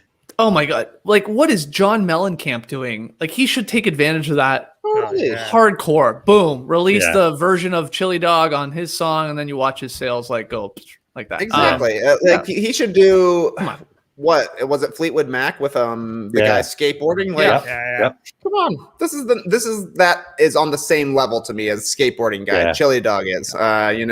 So that's a sainted video. But man, Film Guy, seeing Film Guy again and having not seen it. Like, I mean, I've seen Chili Dog so many times. Right. I cannot hear that song without screaming, sucking on a chili dog for every lyric. And I hear that song once a week at this point, I would say. It just comes up on random playlists. But so I'm quite exposed to the Chili Dog. I would say, but not to the Film Guy, and seeing that back. Oh, so good. So good. Paul Blart. The edit is brilliant on the Chili Dog because if you saw the beginning part where he sung the lyrics, that would change your whole perspective. Right. Yeah, I didn't find it as funny. No. Yeah, that's right. Because it was just like I actually thought I had clicked on the wrong thing. I'm like, he's just singing the song, but then he switches it up, and that the TikTok is of course, or was that TikTok or was that maybe YouTube? I don't know, but it was so good. It was so good. TikTok, yeah. Okay, Tass, you got a pick though here for the finest cold open. Yeah, I'll stick with you, Chili Dog. I can't quit you, Chili Dog. Okay. Even though I learned about the true Chili Dog source, what you did there, no, it's too good. It's too good. I think he appeals to both markets. I think at the beginning, if John Mellencamp really listens to it, he'll respect his singing, and then he'll say at some point he'll give in and they'll do a little collab. But then he just takes over the TikTok world with the second part. So, kills two birds with one dog. Sam, you said, I guess earlier, maybe even before we had fired up the stream, when we had to turn off that like fun little note that would pop up, graphic that would pop up every time somebody would donate, and it got annoying for everybody because all of you are amazing and keep donating.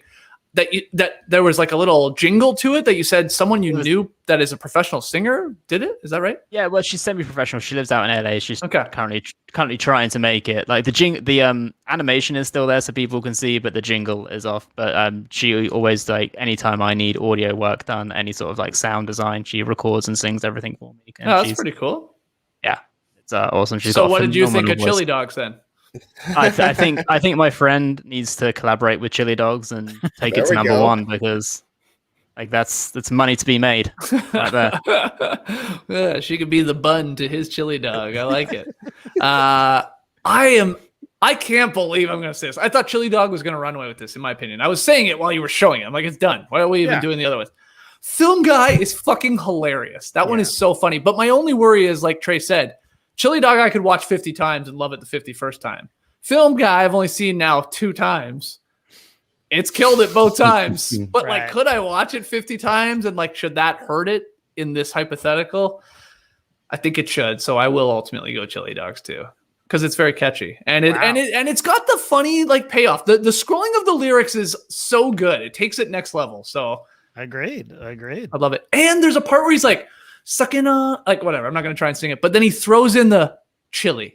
He just says like chili, like as it was in the real song. The ad libs that are hilarious. Still Chili Dog or sucking on, I think are just so funny. And people in the stream team are pointing out, which is very weird, but he sings the song straight through until the lyric sucking on a chili dog, which is just a real lyric from the song. Oh, okay. In That's the like the YouTube version start of that the I'm verse. talking about. Yeah, okay. So like that line is like sucking on a chili dog, doing dance moves and dancing, or something along those lines, but it just goes full Chili Dog at that point. That's incredible. All right. So looks like finest cold open goes to sucking on a chili dog. And I think that's right. I like this comment. That's great. I can't find the source for Film Guy. Does anyone have it? Just like the word source. Where's the Film Guy source? I can. I'll dig it up. It's Barrel Bros or something. Hold on, I'll find it. Do you have all of them, JD? I do. I have them back to September, I think. I was just thinking that would be an awesome like bonus show in the summer where we just like rank them, like one of those like VH1 shows where you count them down. Sure, The finest cold opens in No Dunks 2021 at number 58. That'll be awesome. Yeah, I have an idea that links to that because you're at 7,175. You're gonna get to that 7,500 goal quite soon. Yeah, of course we are. We're gonna get to 10K by the end of the night. When you hit 10K, which is what I'm gonna make the next goal. Yeah, you set the reward of that 10K to do that stream or that YouTube video you've just talked about. If the No Dunks community want to see you ranking the best cold opens, they've got to get you to 10K. I like it. I like that a lot. Make us work, people. Make us work. So you have them all the way back, JD. Here's the other part. We could go back and watch the YouTube streams and then basically find them. I'm sure a lot of them. So yeah, I got them back from when we started doing StreamYard or live cold opens. I guess August 18th. Oh, nice. Okay, this is big chunk. So this is awesome. Okay, if we get to 10K, we're making this a reality. I love this. It'd be a fun show too. Yeah, hey, that'd be awesome. JD, IKEA guy hasn't made it yet, has he? I haven't seen him. No, you know what though? Sometimes that guy went super viral. Yeah, so sometimes I like to catch them right before they go viral. Because I did use the skateboard Fleetwood Mac guy. Yeah. Right, and it was right before he blew up. So I'm gonna take credit for it. You got the JD bounce, the JD bump. It's cold open hipster. Hold on, I think Nora's home. Somebody wants coins. But yeah, maybe if I'm desperate, I'll bring IKEA guy get back. Well, he's got another one out just today or yesterday about vaccines. Very short one, but I'll send it to you. It's not as good as the IKEA one, but along the same sort of line. There, it's it's a short one because that's the only thing with the IKEA one goes like 2 minutes. Yeah, and it was like, and how could I pick one? Yeah, or a section of it, and it really didn't do it justice. So Yeah. Oh, you think you got because you went shopping? That was one of the lines. Oh my god! And that, what's been great about that guy is that if you've ever worked in the service industry, it's all true. Everything that he says is amazing. Yeah. I think the back is just some magical place. Yeah. And he says, "You know how much money I spend here? More than you should. The meatballs aren't that good."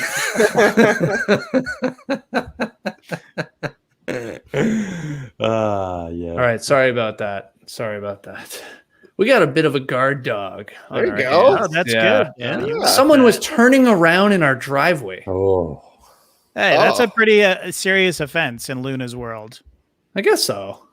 I mean, I just want the line. I'm pro 3 barks. Give me $3. $3 now. Tell me, do you really want to bark forever? No. $3, and then when I say no, come on, let's stop. It's good. Now she's lying. Yeah. She's Wait, you know what we did when back when I had Minnie, the super boxer, she would bark all the time, right? Mm-hmm. Same thing, drove me crazy. But a trainer told me to encourage it, you say, good girl.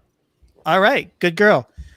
You've let me know. Yep. And then it starts. Then she'll sort of go, okay, you got you. Okay, good. Great. If right. Okay. So there's that. But also, it turned into this thing where we trained her so that she could bark on command. So when I've she heard did it, we would do this thing, and we go speak, and then this, and then so then she would shut up right away if we were acknowledge, okay, we hear you, we're good, and then B, we taught her how to speak basically. So it would be like, all you have to do is like this. So if something was suspicious happening outside of our apartment door, we would just do this, and she would start barking, and then be like, yeah, it was pretty cool. I can't remember exactly what we did but anyways, it was all about positive reinforcement. Yeah. Not like stop barking. It's like, no, yeah, bark away, bitch. She's a bitch, so it's fine. Continue. No, Thank you're you. right. Thank You're you. right. I mean, that's the thing. I want a dog that's going to do that. I want a dog that's going to alert the house. This is my Simply Safe right here. I'm looking at my dog as a Simply Safe.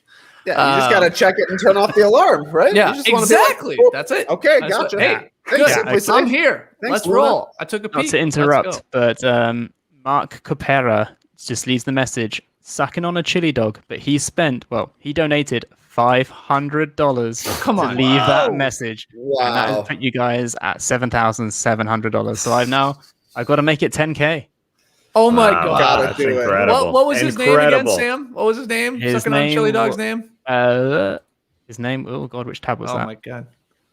Mark Capera.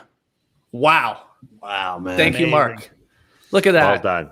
We got 4 morning everybody. poops in the morning. We got a Mark at night, just to push us over these benchmarks. But shout out to everyone. We don't have any benchmarks to push over with these people unless all of you are giving a little bit. So thank you so much. I should pour these coins on myself here. I promised that, and I should do it. Got to get the dog out of the way. I can't scare her crazy by dropping a bunch of coins on me. All right, so I'll get her up. I'll move her. I'll set it up, and then where do you want me to do? JD, you tell me. You're the producer. You want me to just pour coins on my head right here, make a hell of a sound, make a hell of a mess? You want me to do it on the bed, get real sexy with it? I think you should do it on the chair because the bed is a little too far away. Yeah, I think I should just go. We'll see those coins. Flash dance. That's gonna be a pain in the ass. It's gonna hurt. I'm not worried about that. I got a hat on. Hats are in right now. This might be a one of one NFT coin hat.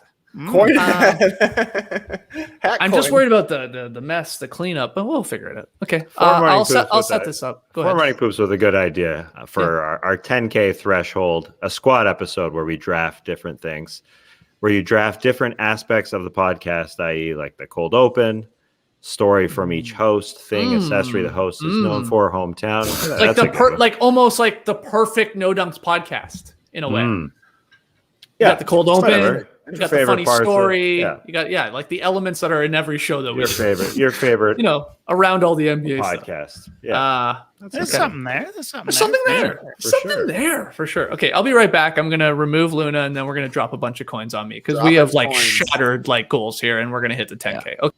And whilst Skeets is doing that, I will ask everyone else the next question, which is, who do you think smells the best in the NBA, and what scent do you reckon they have? Smells the best. Kelly Oubre just looks like he would care to smell good. And caring to smell good is the first step to smelling good. I mean, he calls himself Tsunami Poppy, the Wave Poppy. So to me, maybe like a cool water cologne or something like that. Sorry, are we talking sexy guys still? Al Horford's my answer to circle back to that. Who do you think smells the best? Who do you Smells think the smells best. the best? Also, I just had a thought. If I put a sheet down underneath my chair, all the coins are going to drop, and I can pull it up like make like almost like a hobo stick or something like that. You know what I mean? Like a bindle. Yeah. Yeah, nice. I'll be right back.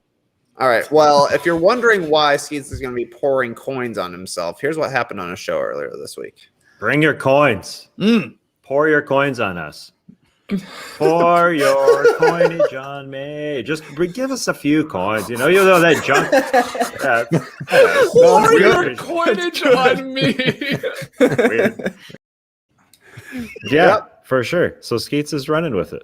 Yep. Yeah. Pouring coins and devising some sort of cleaning mechanism. Yeah, he's really worried about it falling on his floor. What is he worried about? He doesn't want to lose those coins. He doesn't want those coins spreading too far. He doesn't want that tidy up job. He's worried about the dog. He doesn't want the dog to eat his money. He doesn't want the dog to eat his coins. Which I think that's a fair concern. I don't know. I didn't have Yams. I've never had a dog that ate money before. Really, not. But I also wouldn't want one. Yeah. Wouldn't want Exactly. a dog eating money. Yep. God. So the sheet has been laid. J.E. Sheets returning to the scene, right? Actually, I don't know why. It was the first thing I found. I went with like a very nice knit blanket. That'll work. I hope it's not coins can go through there, man. No, they can't. They can't go through here. They can't go. Tell me a coin. No, come on, man. All right, all right, buddy. Hey, can this count, please, as a pick and pay off? I am about to drop a jar of coins on my head. No. No. All right. You sure? Yeah. All right. Let's see how bad it is. Here we go. What are we at, Sam? Hit me with the number, man. We're 7,500. The number that you guys are currently at is 7,916 and 2 cents. Damn. Yeah. Smashing it. Here we go. It's not a pick and pay off, but I did promise that if we hit some of these goals tonight, I would drop this jar of coins on my head as if I was the coinage machine that you find in a Publix down the street. Coin star, I guess. Yeah, I'm a coin star tonight. You want to be a coin star and live large, the big house. I was going to say, Tass, I was like, if there's a Canadian coin in here, I'll spit it out at the end out of my belly. All right. It's a heavy jar, guys. Like this is legit. That's a lot of metal. All right, it's going to be very loud, JD. I apologize, but I don't care. You can do it, man. I'm not going to put my face up into it. That might hurt. All right, here we go. Rain. Ready? Do it. Do it. I want you to see it. I'll face it. Yeah, that's a good point. Good point. Raise that. All right, here we go. Here we go. You guys are the best.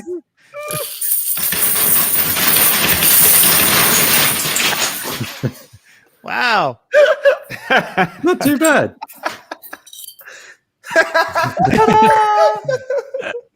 Dropping coins. Hey, blanket was a great idea. Yeah. Really stuff with the sound as well. Like any rolling, any. Yeah. That was nice, dude. How to look? Good GIF. I think it's gonna be good. That's gonna be great. Great NFT. All right, Lee. Yeah. I'll give $500 to St. Jude's if you can guess the year on this coin that I'm holding in my hand. Ooh. 2011. 2019, Lee. Oh, wow! You didn't think I was still using coins? Nah, man. I thought. That's a good guess. I was a little shocked by that. Okay, one more guess. One more guess, Lee. I found a Canadian dime in my hand. The blue nose on the front, my man. Queen Elizabeth II on the back. Give me the year of this coin, and we'll get $500. I will get $500 to St. Jude. You've been to Canada quite a few times, but not for a couple of years, I guess, now. So could you have had some rattling around in your pocket? I'm going to go a little bit later then. I'm going to say 2014. Had to go deeper, my man. I love the concept, too, that, like, whenever I'm in the city, that's the coin gear that's being passed around. Those are my coins. All right. 2005, Lee. 2005. Yeah, very close. Very close. You want me to keep that for you, Lee? I'll keep that for you. How much coins do you think you just dropped? Hey, can that be a pick and pay off? Can that be a pick and pay off? I count all the coins right now. Add it all up. You gotta count your money. You have to be a human coin star. There's a lot, man. There is a lot of coins down here right now. You saw this a big jar. Hearing all that, those Skeets, you did smash $8,000. Yeah, It was worth it. It was worth it. Well done. I'll give all these coins to charity. I'll tell you that. You got to roll them into the little. Oh, that's the worst. I used to work in a convenience store, man. Oh, she had the thing that did it. Yeah, that's smart. Yeah, not actually stuffing them. Oh yeah, that's brutal. That's a tough one. Horrible. Me and my next door neighbor Dwayne Kelly used to do that. I remember. It took forever, but then it was cool when like you put a bunch of dimes together and you're like, that's $5 right there. Yeah, man. That's pretty baller. Yeah, and like you could spend a couple of them, twist it up, Yeah, the dimes were always the coolest to me because it was the smallest coin. But you're like, look at that. That's $5. Like nickels are like, all right. What a waste. Pound for pound rankings, dime is number one if you ask me. Yeah. Dimes Mayweather, no doubt. Dimes is Allen Iverson of the coin world. Oh, for sure. 10 cents on that tiny, thin ridge. All right. Got everything. I'll be right back. Let me clean this up. Yeah, clean up your dimes, bud. I've got another question for you, which is personally my favorite. And TK, I think you're going to be the one who's going to answer it. There's 5 of you. There's 5 members of NSYNC. You have to replace NSYNC. Who would each of you be in the band? That's a tough one. Tass would be JC Chazé because he's got the strongest, most beautiful voice. Skeets would be Justin Timberlake. Those are the 1 and the 2. Skeets and Tass, Justin and JC, the 1 and the 2. That's what everything, the foundation is built on. Alongside them. This is tough. I'm gonna go with me as Joey Fatone because I saw him on an episode of Diners, Drive-Ins, and Dives once, and he hit Guy Fieri with a cilantro. And since those guys are buddies, I feel happy to take that one. So Lee, you get to be Chris Kirkpatrick. I knew I was going to get Chris Kirkpatrick. Well, honestly, look at your hair right now and look at the hat you're wearing. Yeah. So you're looking very Chris Kirkpatrick right now. Eminem gave me a shout out in one of his songs too. He wasn't happy, He was going to he was going to kick my ass. I just knew it was coming to me. But that's right. That's all right. That's all right. It's for charity. I'll be Chris Kirkpatrick. Yeah, and that leaves JD as Lance, which also makes sense because as the bass voice in the group, you got to have a bass voice like that to really bring things together when you are a harmonic, melodic kind of group. If you're going to be built on singing in sync, then you got to have those harmonies. You got to have the bass laying it down. Sure. Yeah, Lee could have also been Lance Bass, I think, because apparently Lance Bass struggled initially to be able to dance with the team. I could see Lee struggling a bit with the dance. Couldn't get it at first, but then he's also an astronaut. Lance Bass is an astronaut. I don't know which one of us would be an astronaut. Would you go to space, Lee? Yes. All right, in a second. Yeah. Oh yeah. I want to go up in what's Elon Musk's thing called? The SpaceX. Yeah. Thing is, bowls over Raptors. That looks fairly comfortable, that ride. So fairly comfortable. Yeah. Chris Patrick. That's a good one. Good one. I just watched Challenger, the Netflix series on Challenger. Crazy. That's a crazy story, man. I didn't realize how much they knew it was going to explode, or one guy did, and they just kind of said, "Do it anyway." It was unbelievable. A lot of hurrying it through. Yeah, working on 1.5 speed when you should be working on 1 speed.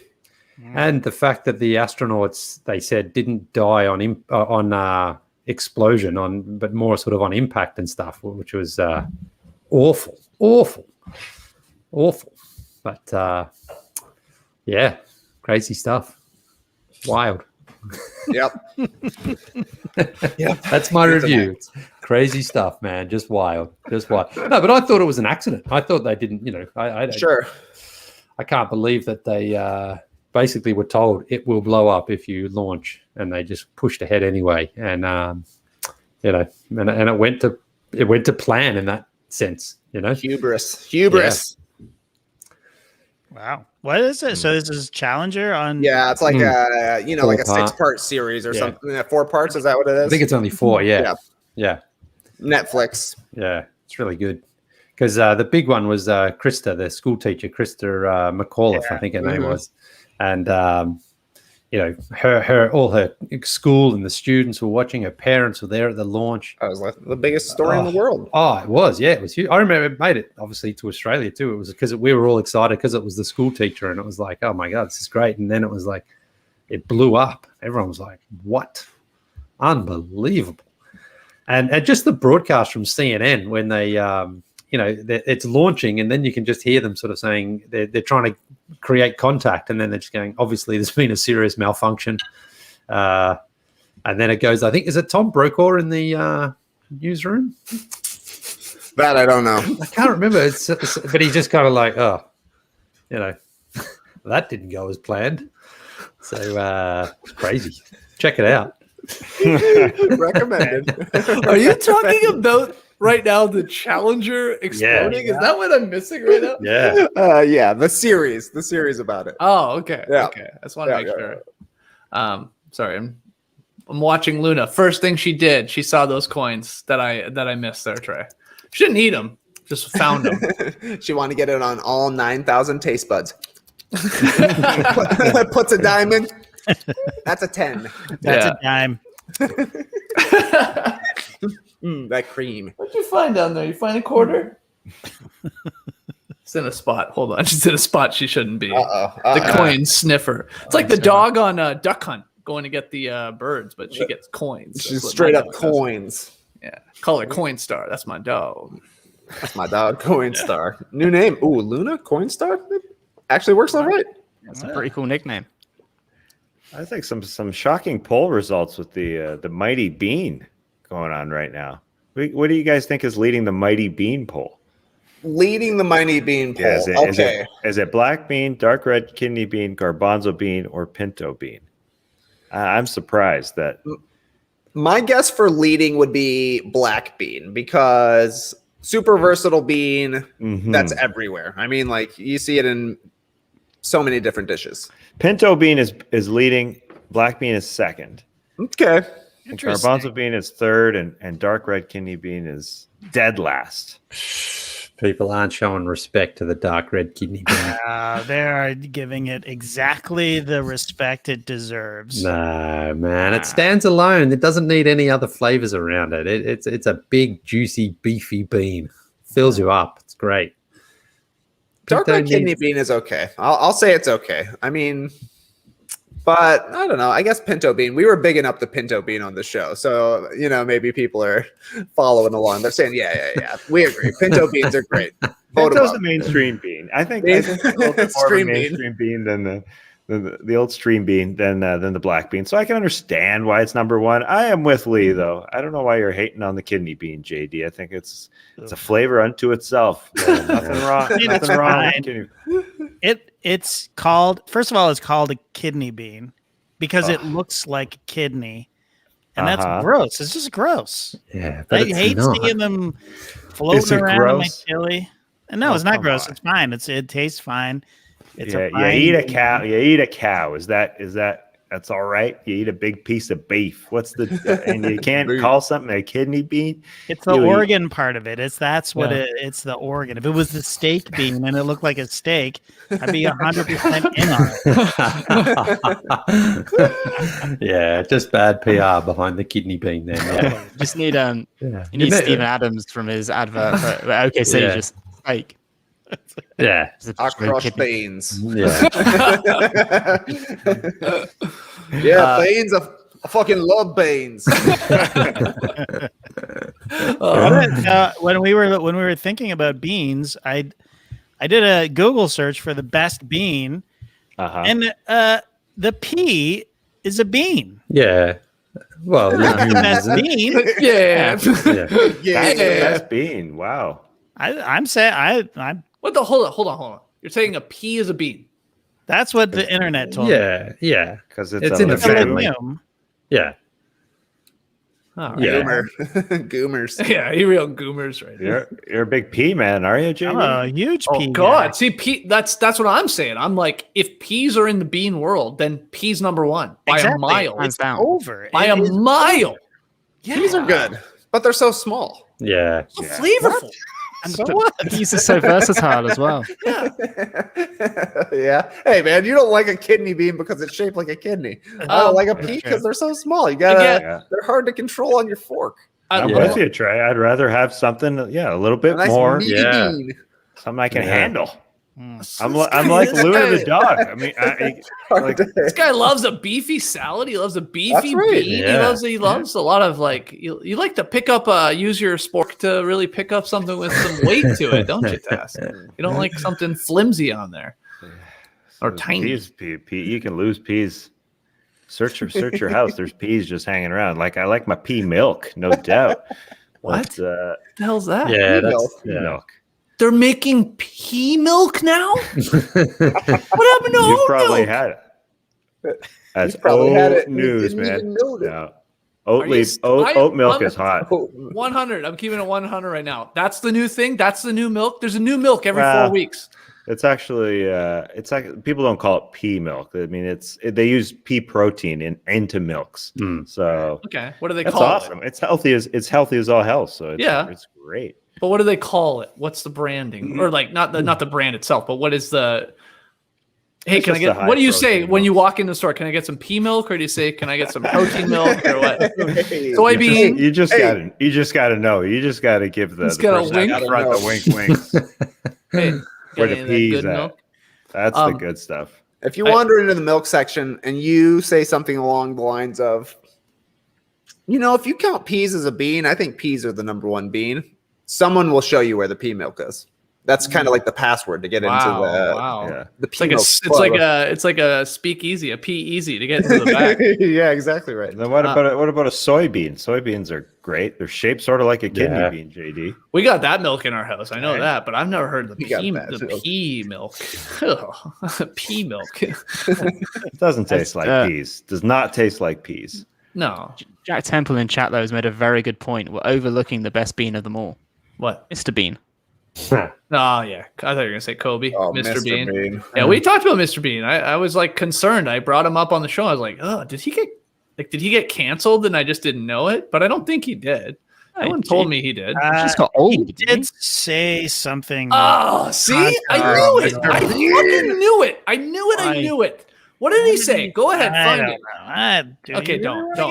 Can I? No, I don't really want to get into it. No, hold on. I wanted to say this though. I'm like going back like 10 minutes here, but it did cross my mind when I came back on and you guys were talking about Challenger, right? Trying to go to the moon. I was like, holy shit! I just dropped a jar full of coins on my head. I was concerned about my dog, and now I came back and you guys are saying about Challenger and like the idea of going to the moon. Dogecoin to the moon? Gonna happen. Think about that. Coins, dog, moon. Challenger. Coins, dog. Coins, dog, moon. Challenger. Trey, I mean, I know you're here with me right now. Come on. Think about that.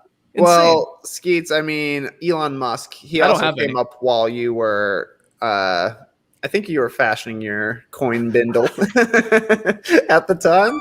Right. He's a big Doge guy. And I think he had a tweet today about Doge. So clearly something is going on. It was something about the environmental impact. Yeah. Well, he said, Bitcoin and Tesla. That was yesterday. He's saying Tesla would not be accepting Bitcoin right now. Right. Because Bitcoin is too much of a strain on the environment because it sucks up too much juice for to keep it going or whatever. To calculate it. I'm just saying that was really weird that we had a dog coin and then you guys when I came back were talking about Challenger. Is that how you got on Challenger? How did it come up about Got that from going to the NSYNC. moon? Lance Bass. That's right. Wow. Lance Bass. Okay. Skeets Wash Your Way, one of the questions was if you guys had to replace the members of NSYNC, who would you be? Which is how we got onto. So who was I? You're Justin, man. Wow. I know. Congratulations. Fucking awesome. Cheers to me for that poll. That's who was I? Well, you were the original Lance Bass. What does that mean? Realize he was replaced. You were Lance Carter. No. We were just discussing. Yeah, we were batting it back and forth. You were my original Lance Bass. I was Joey. Lee was Chris Kirkpatrick, and Tass was JC. Yeah, I like Tass as JC for sure. I like that. Trey was sorry. Lee was Kilpatrick. Yep. Who were you then, TK? Joey Fatone. And then I think you guys nailed it. I think that's pretty good. No. I don't know if they're perfect fits all around. Well, what about Backstreet Boys? I don't know the personalities well enough, to be honest with Tass, you. I don't know enough about Howie. Yeah. Howie's probably me. Was it 5 or 4 in Backstreet Boys? That's 5. 5, buddy. It's 5. Yeah, Tass, you don't know you don't know the personalities. It's Brian was your lead, generally. Then Nick Carter, he was the baby-faced assassin of the group. Right. Then there was Joey, he was. Hold on. No, you're thinking New Kids on the Block. Yeah. You're thinking Kevin. They had AJ. I'm probably AJ. Yeah. I think I'm probably AJ. Yeah, you're the wild. You're the wild guy. You're like. Unfortunately, now that I'm looking, I think I look a little bit too much like AJ specifically tonight. He paints his fingernails. Yeah, for sure. Yeah. You embody the Liv Moss lifestyle. Isn't that the meme of him that's always going around? It's Really? like of him on The Bachelor or something plugging Taco Bell. You embody the Liv Moss lifestyle. Who's the fifth one? We're forgetting. Kevin? Kevin's Did a you tall say one. Kevin? I said him. Howie. AJ, Brian, Nick. Yeah. Nick. Okay. Yeah. AJ Howie. Yeah. Okay. Yep. Lee, favorite Backstreet Boys song? Probably I Want It That Way. I have to say, yeah. I love when there's a little lull and I can always go to you with a question and you will answer it super sincerely. Yeah. I really appreciate that. You're a great lifesaver out there in the water. We're drowning a little bit. Everybody's I don't know what we should say next. Just check it out there. Lee will say something.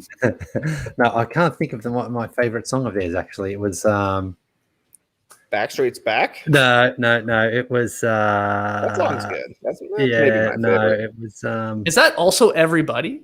As Long As You Love Me. That's what it is. As Long As You Love Me. That's okay. You love a ballad, eh? I do. You love to get Roxy in your arms. Yeah. Swing her around. Exactly, I know you do. I know you do. That's why you're in love. That's why you're in love.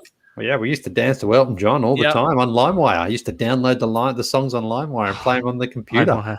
And dance through the computer? How old are you? Yeah. Dancing through the computer. This was 2006. Yeah. How would you dance through the computer? Well, you're saying you put the no. We're in the room. We're in the same room together. I thought you meant you were on the other side of the pond, mate. Okay. No. Oh, hold on. So you just dance with you'd play music. Roxy, playing music off of a laptop in like your bedroom, just the two of you. No. This was before we were living together. It was in Toronto when I just had the apartment, and we would go out, for dinner and drinks, and then I'd come back and put on a little Elton, and we'd just dance the night away. It was great. Wow, that's beautiful. Yeah. You were downloading these off LimeWire. So was there any times that you downloaded a song that was mislabeled and you put it on? I think little Elton, little Daniel, but actually it turns out to be something else. No, I think I actually had a pretty good strike rate in that area, but sometimes a song just wouldn't download for whatever reason. Sometimes there was a song and I'm just like, download this one, please, and it wouldn't. So yeah, sometimes the mood was a little bit like just play the same song over and over until the next one loads up, and then you can have a bit of variety. But isn't it crazy to think of that was how it used to be with music? You had download illegal streams of music to listen to it. Well, you didn't have to do that. You could buy the music. It was the only way we could listen to it. Yeah, but I just wasn't going to carry around CDs everywhere I went. You know how many CDs out of their cases could you fit under that top hat? A lot. I'm saying 500. No, not that many. Okay, I was going to say 100. Probably No, No, 250. I would say I'm going to go 300. No way, guys. Come on, think about those things like you buy, like they're thin, CDRs, burnable CDs, and they're all stacked up on a spindle. Put that on Lee's head. Put on the hat. A 250 pack, maybe a 300. Oh, really? I would say, yeah. I think I've got one of those. I think I've got one of those. I'll see if I can find it. Just all pictures from Russia. Russia. The reason I'm going so high is like when I was like 15, I had a classic garage band, and I was always like putting our songs onto a CD. So I lived with those CD cases everywhere. So I was like, you can stack them up quite a lot. CDRW? What are we talking here, Sam? CDRW. Yeah. You don't remember that? That's reading and writing. Oh, yeah, sorry. Yeah. Sorry. Yeah. Sorry. That's all right. That's all right. I don't know what you guys do over there on the other side of the pond. We just called them read and write CDs. Ah, there you go. Yeah. Okay. So people seem to be agreeing that there's a lot more you could fit in Lee's top hat CDs. I thought 100 tops, but people are saying, we'll see. They're with you guys. 250, 300. That feels like a lot to me. I don't know. Tass, where are you falling on that one? How many CDs could you fit in that guy's top hat? I still have those. I still have plenty of those old things. Yeah, those easily 3 of them. So I think closer to like 200. Wow. Okay. Yeah. Okay. Yeah. Obviously, case removed. Case removed. Flat stackers. Flat stackers. Yeah. Lee's been doing a good job. Do you ever think sometimes like we're the only people in the world that have ever talked about stacking CDs in a top hat? But then I'm like, are we? No way. No way. We're not the only people. There's too many drugs in the world for that conversation not to have happened before. But are there enough top hats? That's the question. That's the tough crossover. Having the CDs, the CD stack. Oh, how many? Perfect. This is awesome. Yeah, I don't know how many was in the original sort of thing, but let's count them. What? We got time. Okay, drop them on your head. Put a blanket down. That looks like almost the exact same size. Oh yeah, that's a great point. Just pull out how many. Hey Lee, show us a big batch in your hand. We'll take a guess, and then we'll count. Look at that. Look at that. Okay, go to him, JD. Go to him. Hold him up, Lily. I'm trying. They're a little. It's like a sneaky. They're so slippery. Okay, see, how many CDs are there? To me, there's 50 CDs there. I would say about 70. I think there's about 50 in here. Okay, let's count them, Lee. All right, I'll count them. Ready? 1. He's dropping them in the top. 3. This is a crazy magic trick. 5, 6, 7, 8, 9, 10, 11, 12, 13, 14, 15, 16, 17, 19, 20, and look how much I've got left still. Okay. 21. It's going to be, I think Sam's going to be right. Keep counting, Lee. 29, 30, 31, 32, 33, 34, 35. I got to do it like this. Getting tired. Yeah, 9, 40, Go back to him. He's slipping them in. He's like, he's making it rain in the club. Yeah. He looks like he's working. 53. That was 53. Oh, what a wow! That's a good guess. Nice. I don't know if you can see. Now, I think you're halfway. Are you halfway? Nah. There's easily another 100 you guys are that right. could go It's in going to be 150, maybe 200. You're right. Yeah. Okay. Well, put it on.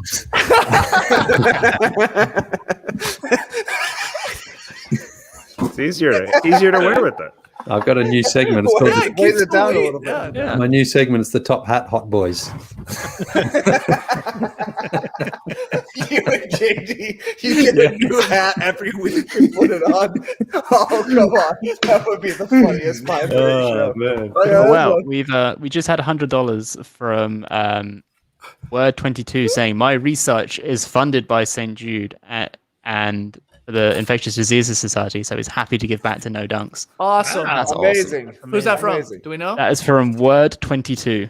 Word 22. Thank you so much. Word. I actually forgot for a second we were raising money for St. Jude Research Hospital Children's Hospital. I was like, I'm going to auction off some blank CDs if anyone wants. Stacking up hats. Those are all blanks, huh? Yeah. TDK. yeah. Why do you have that many blanks? Well, I guess, because You never know. You never know. Like Slash right now. yeah, there you go. I'll take Slash over Chris Kirkpatrick anyway. Yeah. That sounds like an Eminem song lyric there. I'll take Slash over Chris Kirkpatrick. Got so many CDs under my hat check.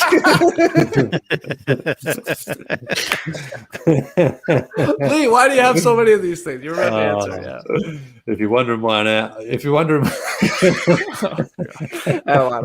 no, what are they going to say?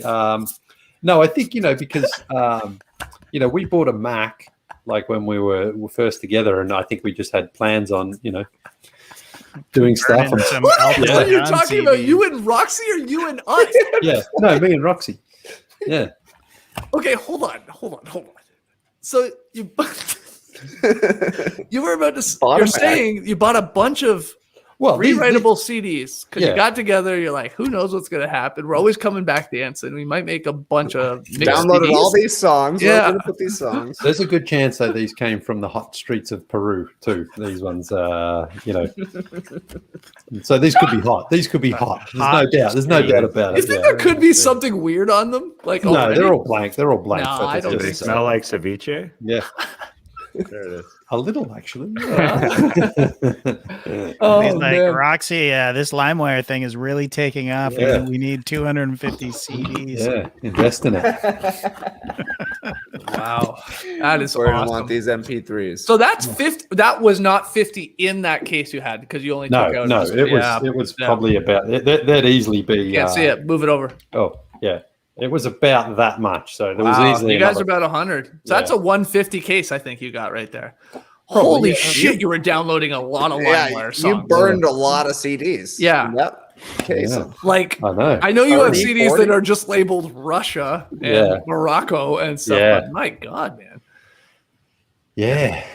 No, there's a few missing too, but anyway, there we go. CDs. Are you guys ready for the next question? Yeah, jeez. Yeah, sorry. Forgot you were here, Sam. He looks like the Babadook. That's Oh, good job. This always did well. This always killed it in Monopoly. This thing. To play. Gotta get in character. What is the Parker Brothers story from Sunbury, Australia, Lee? I just think we were the first family in Sunbury to have Monopoly. Okay, right. Yeah. With the top hat. Yeah, exactly. People always thought the car was the coolest thing. Nah, man, top hat. A little I bit like of class. I like the little dog. I got to be honest. Maybe I'm a dog. Yeah, you're a dog man. I'm a dog. Anyway, the shoe is okay too. Okay, Sam, you got a question? Let's roll, man. It's just a simple one. Who is the favorite NBA player that you've met? Favorite, wow. I mean, meeting Steve Nash back in the day was like my favorite player to meet. I know that's like a twisted way to answer that question. I don't know what the question means. If it's like just your favorite player, then that's the answer. Steve Nash. And he was also awesome. Shout out to Steve Nash. Oh, look at that. Holy shit. Some people say you sometimes look like Steve Nash. I'm like, God, ugh.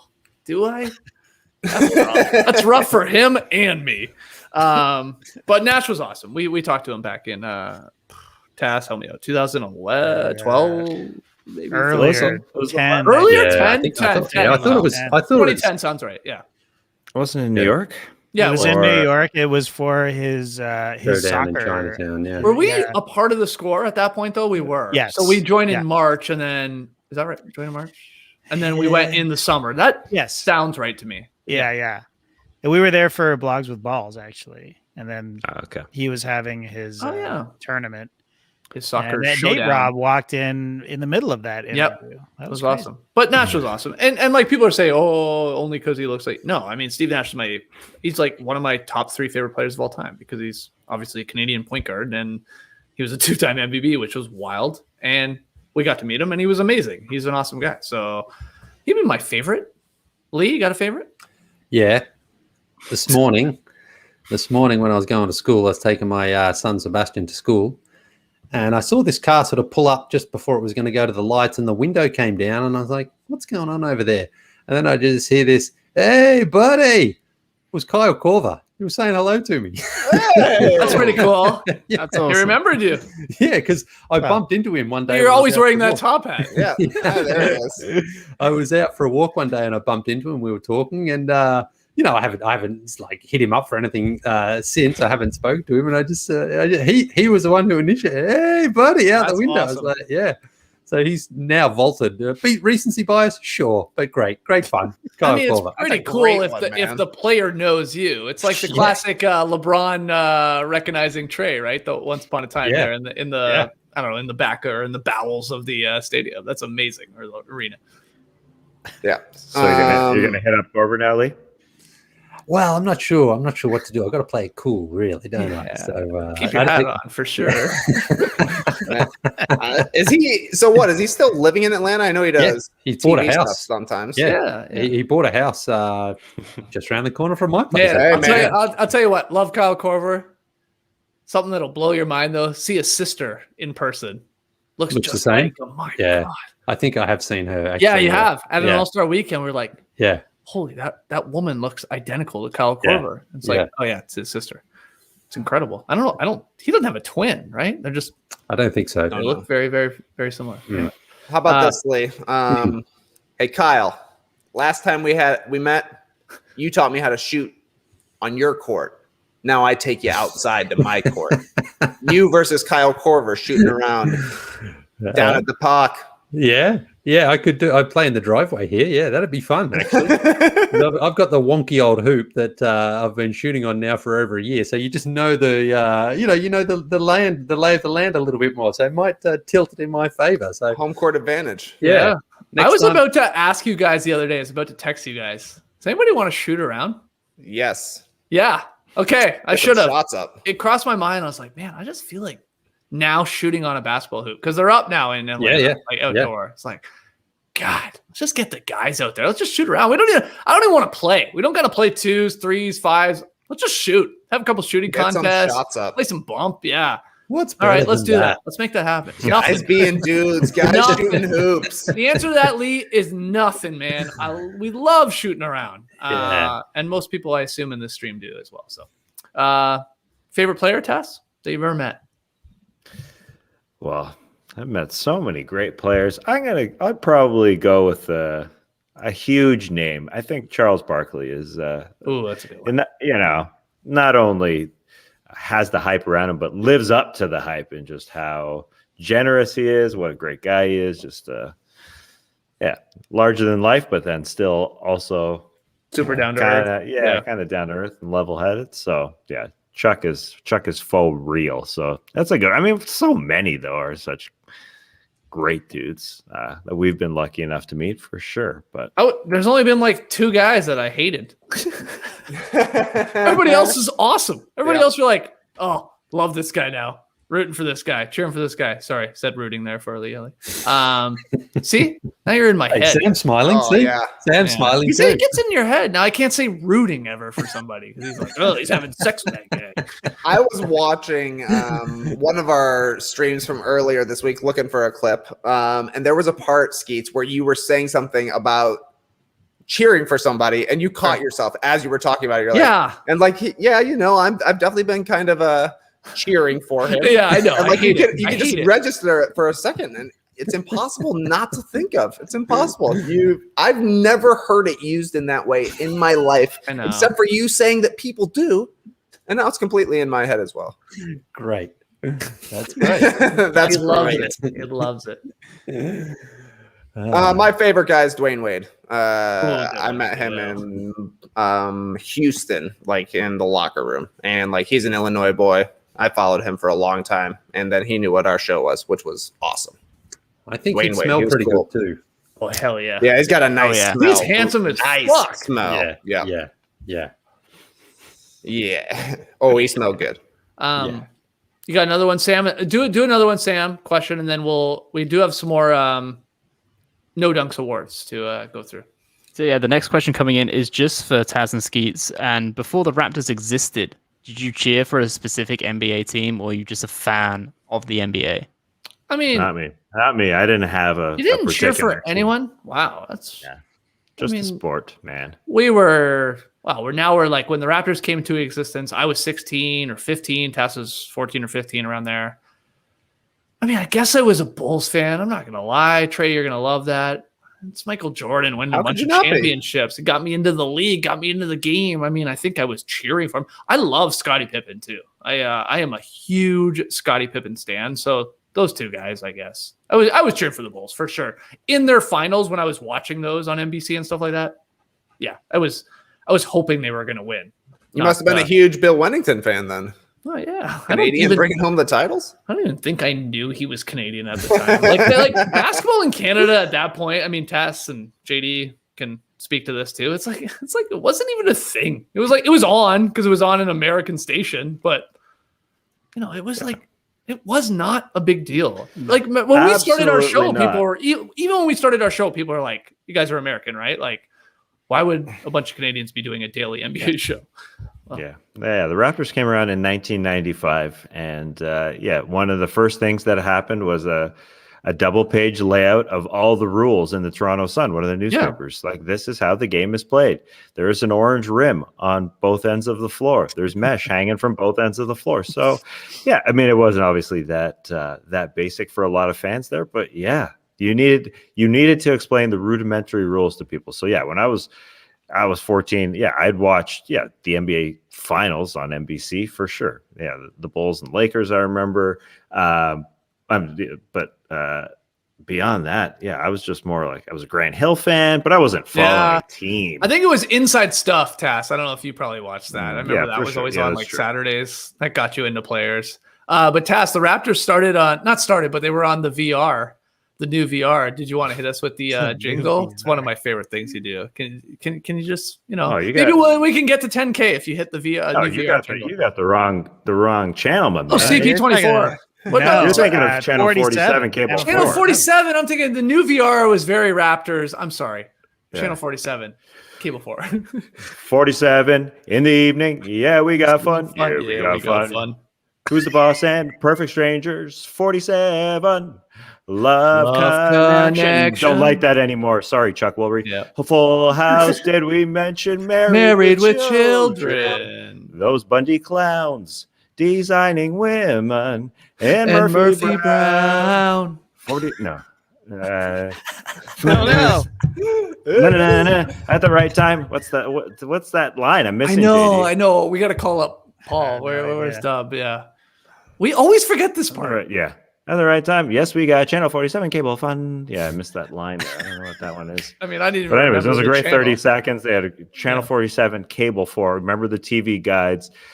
It was so weird that it was a channel, but it was, it showed you the cable channel. So it was channel 47 cable 4. It was channel 4. That's really weird when you think about it. Wow. Channel 47 cable 4. Yeah. So when channel 47 cable 4. When you tuned into your TV station, it was channel 4, but it was known as channel 47. Oh, really strange. Anyways, what a lineup. Did you hear that lineup on one channel? Jesus. Who's the Murphy Brown designing Murph? Yeah. Murphy Brown would That's over the course of the whole week, I assume, or is this like a massive Yeah. I'd like to pretend it was one night, but it was 1 week. Okay. Yeah. I don't know why I thought it was one night, but now hearing that you named like 10 shows. Now that I'm really thinking about it. Literally their entire roster. Too much content. I mean, Nightly Love Connection was on Nightly. 2 and 2, Chuck Woolery. That's for sure. Yeah. Bundy, Married with Children may have been on Nightly. No, I think that was once a week at that point. Yeah, I guess it was new episodes. Yeah. That's an 80s, 90s, I guess. Yeah. Those were the days, man. What I've just seen my favorite comment of the night in chat. It just says, Lee's wearing a top hat. Trey's entire chest to that. There's a guy named Sam. This guy is just so confused about what's going on, what he's turned into. John has no idea what's happening. Good. We sort of do forget to welcome in the new people, but I'm convinced that 500 people show up right at the get-go and just stay with us for the entire time. There's not many new people trickling in. We got the diehards. They come in first minute and then they stay for 3 hours. That's how I look at it. That's how it should be. Yeah, it's exactly. Yeah. So we're just talking numbers here. What was the only number 40? Kirilenko. Kirilenko, yeah. Gotta be. Come on. Stuff. Boom. There hasn't been another? Yeah, that's surprising. I was gonna say, that seems weird. Come on, Coyote Jester. Are you jesting or not? You jesting? I was going to go to the next category because we got a few more here still. Oh, yeah. You want me to, Lee? What's wrong? Jerry Lucas for the San Francisco Warriors wore number 47, but Tiago Splitter with the 76ers. There's a handful. Andre Kirilenko, definitely the most notable. Yes. Yeah. AK-47. The only guy who made it his number. Yeah. That's right. Next one here. It is the it's the Whoa-ist boy. Whoa boy fantasy line of the night. Now, you can go two ways with this, right? You can go, what was the overall craziest line of the season? Or you can go, who did the most, Whoa boys? I went with that one because let's be honest, it was a lot easier. I had a very busy day. Nice. So these are your leaders in terms of total Whoa boys. I actually want to see if you guys can guess who has the most here on the live stream. The most Whoa boys. Yeah. So our nominees are Giannis, Jokic, Lillard, and Westbrook. This season, guys, you follow our Instagram account, you follow our Twitter account. Who has the most Whoa boys? And bonus points if you can name how many that person has. Lee, I'm gonna go right to you first. Who has the most Whoa boys this year? Is it Westbrook? Tass, you're next. Jokic. I'm not really good at this, but Jokic. My man Tass. Look at this. This guy coming through. It is, yeah. Trey, be honest, were you going to go with Jokic? For sure. Yeah. He's got the most hero points in the league as well. That's right. What? He's going to win the MVP. He's got the overall most hero points. He probably also then has the most Whoa boys. He didn't even play in the hero game. No, but if you remember, the JD had the tweet, the stat, if you averaged it out over the whole season, Jokic would have the most. So, my God, you're right. It only makes sense. Yep. Jokic. Tass, you called the right guy. Guess the number. How many did he do this year? 8. Little too low. Westbrook has 7. Lillard has 7. And my man Giannis has 8. So Jokic has more than all those guys. TK, go ahead. How many? 11. Lee, higher. 13. My man. 13. 13. Whoa, boys, for Jokic. And next best is 8? Yeah. MVP. Wow. And I got to be honest, sometimes with these, you get to a point where the guy's just putting up these crazy numbers night after night after night. And you're like, yeah. All right, these two are comparable. Let's just give it to Kevin Love. You know what I mean? It was like Westbrook was like that. He could have been in the running the other night.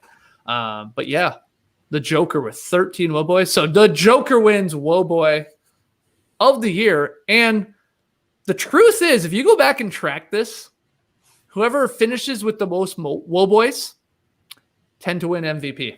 I would have to think so. Yeah. It's a very high hit rate over the last 5 years or so when I've been sort of following this and tweeting these out and following the Whoa boys. So means you got to play a lot of games and you got to keep having big games. Yeah, you're right. I mean, Jokic actually hasn't had a ton of them in the last month, which is interesting, right? Westbrook, of course, have come on. There's been a couple other guys. He's fading his guys the last month. That's for sure. Yeah. So Jokic is the Whoa-ist boy of the year, and that feels right. And he's going to win MVP with. I don't. Lee, take a guess. What percentage of the first place vote is Jokic going to get? How many people are going to not vote for Jokic for first place? I think it's so little. I think it's about 85%. Oh, I think you're way too low. No, I don't know. I think some people are just going to not appreciate exactly what he's done this season. That's all. I mean, wow. But we look at it from a different pair of eyes than a lot of people who cover other teams. And, some people were just going to say, nah, Embiid's been better. Sixers best team in the East. The Nuggets are what, 4th or 5th? Those are the sort of factors that I think come into it. I just, he's going to win. I think he does, he wins it comfortably, but I just think there'll be a few other guys. I think Giannis will get a couple of votes. I think Harden will get any more. He was right there though for a while. If Harden didn't get injured, he was getting quite a few. So Harden can't even crack the All NBA top 10 team. He's barely a top 50 player. Yeah, exactly. I mean, you're right. Philly's number 1 in the East, but they have 47 wins, and Denver has 45, and they're 4th place right now. Yeah, but some people as well just sort of will say, Jokic just. They're just not impressed by him, super impressed by him. I mean, Mike Malone talked about that tonight. He's just saying they don't get the respect. But maybe I'm wrong. I just sort of feel that this could be the year where we see more than 2 or 3 guys get a first place vote. I think it could happen. Okay, 85%. Tass, Trey, over or under on that on first place votes for Jokic. We all think he's going to win, but I'm fascinated by this concept of how many first place votes does he get? What do you think, Tass? Well, I see we're at $9,830, so I want to say 98%, but I don't. I don't believe that. No, I think 85 is pretty accurate. Wow. I'll take the over on that, man. TK, what do you think? Hold on, I'm mathing it real quick here. Okay. 113. How many CDs can you fit in this top hat? How many CDs can you fit in this top hat? I'm going over, Skates. I'm going over. I think you're gonna be right. How many voters are there this year? 90s. Do we know? I don't know. Is there 125 usually or something? Yeah. And they do give the fans a vote too, I think, in the last couple of years. I don't know. For MVP? I think so. They did do something like that. Yeah. I'm not sure if it was just for the lockout season. Technically, I don't think they've done it. I don't think they've done it for this year. I haven't seen anything about that. Sam, who are you going? Or actually, I'm taking 85% or under. I just don't think Jokic has the star power. Wow. Well, not star power, but the star. He's not flashy. He's not if I'm I'm collecting cards in the schoolyard, I'm opening Jokic. I'm going, He's not. He's not Embiid. He's not LeBron. You're on the Top Shot Hot Boy community here. People are, big man bias. He's just not cool or stylish. Is Embiid that cool? Yeah, and he's just not cool. As the top hat man drops. I literally dropped a top hat into a. He's got the wrestling references. He gets in everyone's head. He's got the suck it dance on the floor. Jokic doesn't have that. He's more of a character, no doubt. He's got the defense. Okay, I'm not going to deny that. He has the better record in theory. You're right, Lee. Of course, he's played way less games than Jokic, which you've got to hold against him. And we're almost talking I don't know, what is it, 15, 20 games less. I think it's 90%. I think he actually runs away with this. There we go. Yeah. Just like No Dunks ran away with it, Sam. Oh, there is the 10K. Oh, yeah. Oh! Absolutely smashed it. No Dunks. 10K for St. NFTs to the moon. All right. Huge. Jesus, JD, you nearly missed the milestone. I know. Crazy. 10K. 10,000, man. Wow. That's crazy. Well, I guess we got to do this show now. Yeah, that's right. The cold open. Yeah. Just booked a show. Yeah. You just booked yourself a show, people. Good for you. Well, we got one more award here, too. Let's throw it up. Yeah. It's the Golden Wedgie, and I think, JD, you have them, but I'll throw them up here on the screen first, like a graphic. Got 4 of them. Now, Tass, you really did a deep dive on this. You went Melo, the 4th wedgie of the year, Beal, the 6th one, Westbrook, the 21st one, and Curry, the 43rd one. Tass, I noticed, picked a lot of big names there, some juicy star power names. Did you go by the names, by the players of sticking the wedgie, or the wedgie itself? I gotta know. Just like Sam in the schoolyard collecting cards, I only pick the big names. I don't know how I feel about this, Tass. Oh, come on, man. We're cheating on wedgies this year. What we're cheating. Talking about? Oh, we're cheating. Anyways, no. Loose. It's an offensive era right now. It is. Yeah, we're done. No, I didn't just pick the big names. I mean, that definitely sways a little bit for sure. But I went through. Thankfully, we've got wedgietracker.com, so I could easily click 49 different wedgies. Yep. It's not like the old days, like the last 6 years where we've had to search through our shows. It was a lot easier this season. So shout out to wedgietracker.com. But the Beal one was on a 60-point night that he had against the Sixers. So that factored in. Yeah, you know, combo there, right there. The Westbrook one was freaking awesome, actually. It was like a reverse sort of layup dunk attempt. Let's go through them. Here we go. In order. Melo. Okay. So Melo's just a name. It's strictly a name. And I wanted to get Lamar Hurd in there, a Lamar Hurd connection. Right. Because Lamar Hurd has been shouting us out big time. And so this is Beal on his 60-point night. And, he sticks it. That's pretty special. It's a nice one. On a 60-point night doesn't happen very often. Here's Russ. He's going to get the ball on the near side. And then he just threw it in there just at the end. That never happens like that. That is a weird one. It's really weird. He gets the rebound. Oh, rebound. Yeah, that's rare. Okay. Is he going for like the tip back jam? Yeah, he's trying to tip. Yeah, I think he's just trying to tip it off the glass, maybe, or something. Yeah. And then the best shooter in the world in the history of the game sticks one. That's good. That's deep in there. 2 punches. And that's the biggest shooter we've ever had. Like that's probably Curry's first one. I don't remember Curry having one in the last 7 years. I mean, who the hell knows? There was a finals one a couple of years I think ago. he had one. Whoa. I think he had one once before. Yeah. Yeah. So look, I like that. I like the breakdown there. There wasn't any like super crazy ones that I missed. It was you looking at the World Boys. It's all right, this guy or that guy.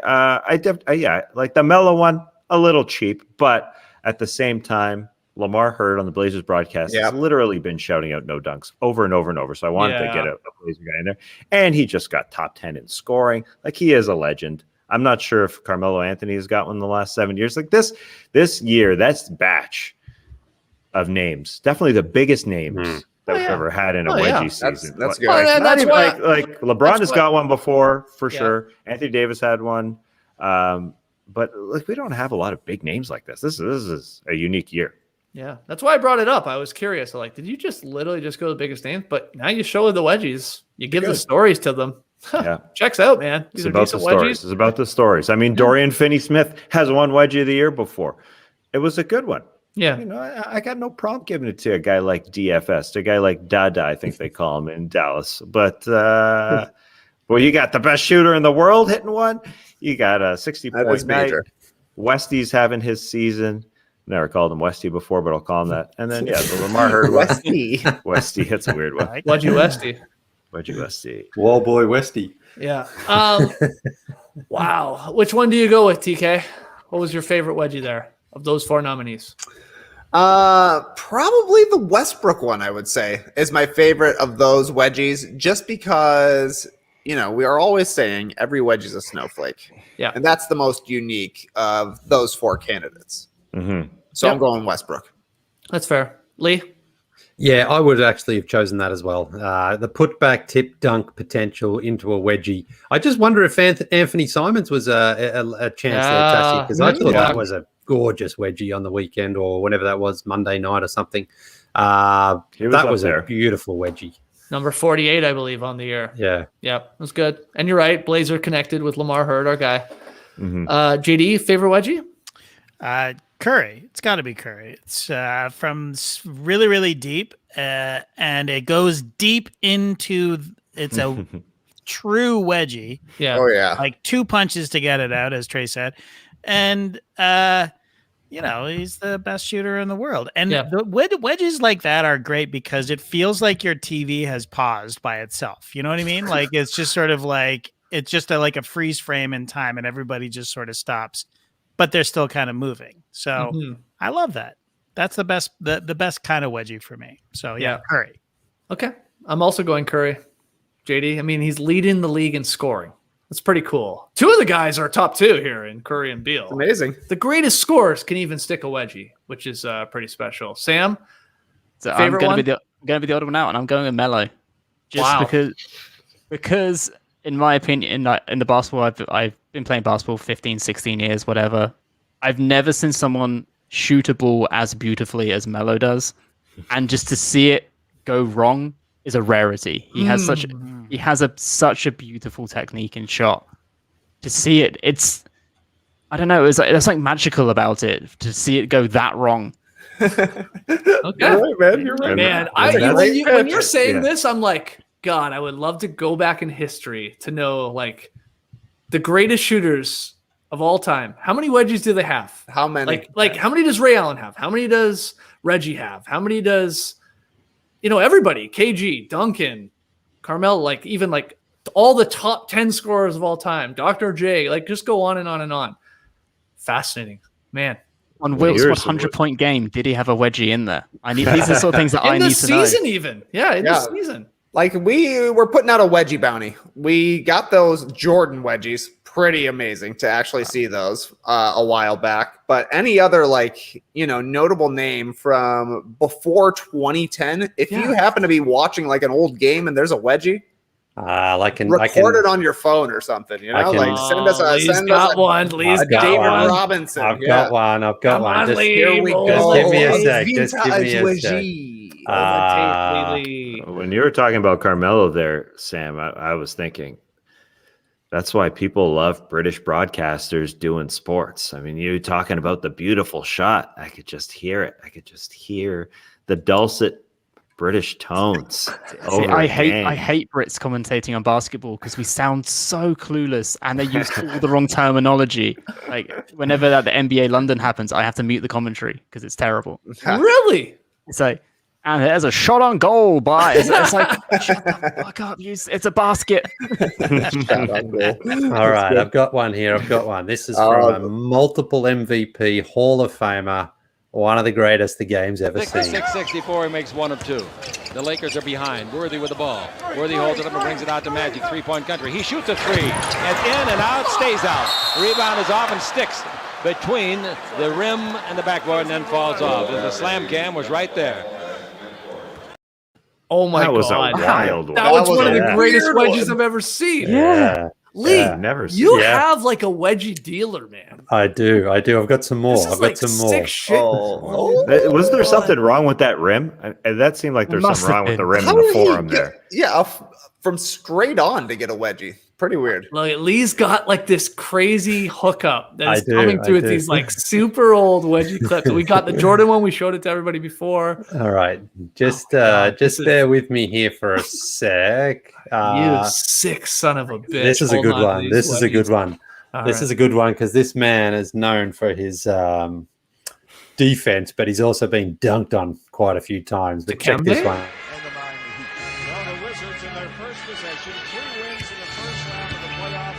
Against the Bulls here at the NCI Center.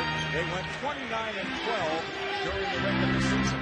Jameson finding a teammate to the objectives. A jump ball is called as Mourning blocked the shot.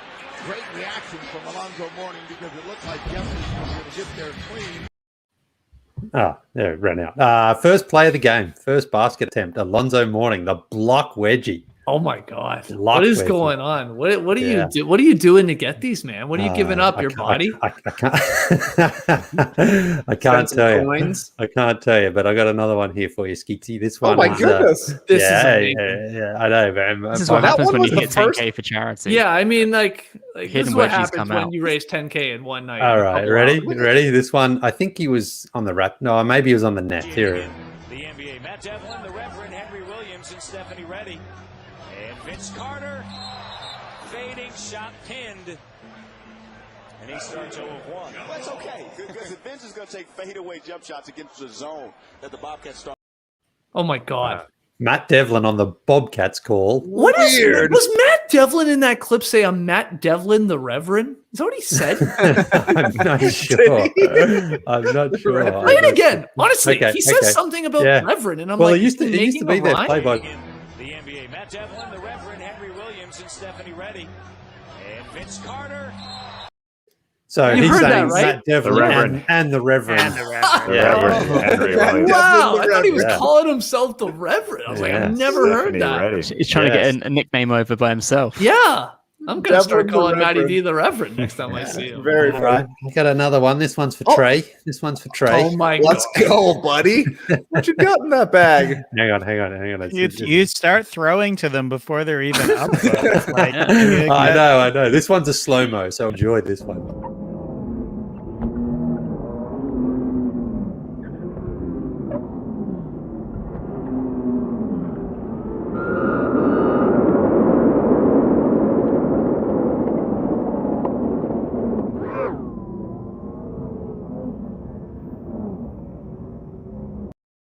Wow. Yeah. Lee shot that on his own camcorder. I mean, he's got all those rewritable CDs. He also had a bunch of VHS tapes. He was filming that one in the garden there, Pippin. That's incredible. What the hell is going on here, Lee? Oh, I know, man. I've just got my dealer coming through in the goods now. I've got another one. Yeah. Give me more. I feel like you're an eccentric billionaire right now. Wearing your top hat, you're like, would you? He's like, rare vintage wedgies.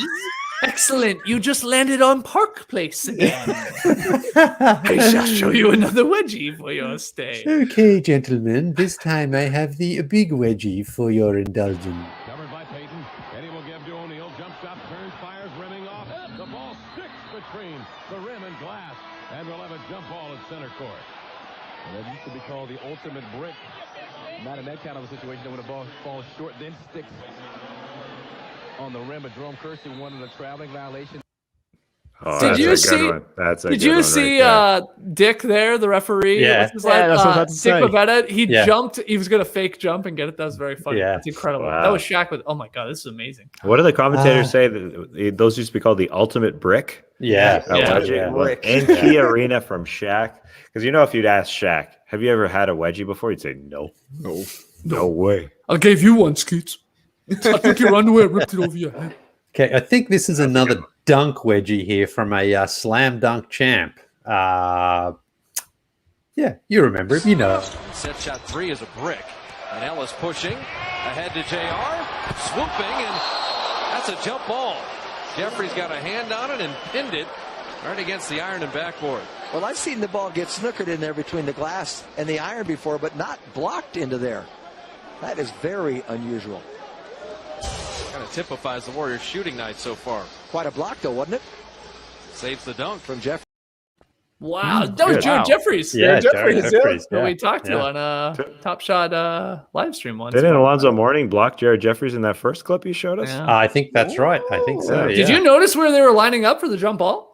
At the free throw line. They weren't going to half. They were at the free throw line. Yeah. Fascinating. Man, the wedgie rules have changed. Yeah. Wow. You see the ball get snookered in there in the rim sometimes. That really wasn't a word before, wedgie. Nobody could agree. Okay, I got another one here. Former MVP, scoring champ, Hall of Famer.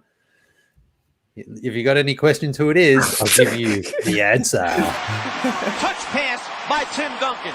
Interior pass, big man to big man. And also remember, Denver already has committed 14 fouls. So San Antonio shoots bonus from now on to the end of the game. Iverson getting around Duncan. And a jump ball. Iverson wants a call.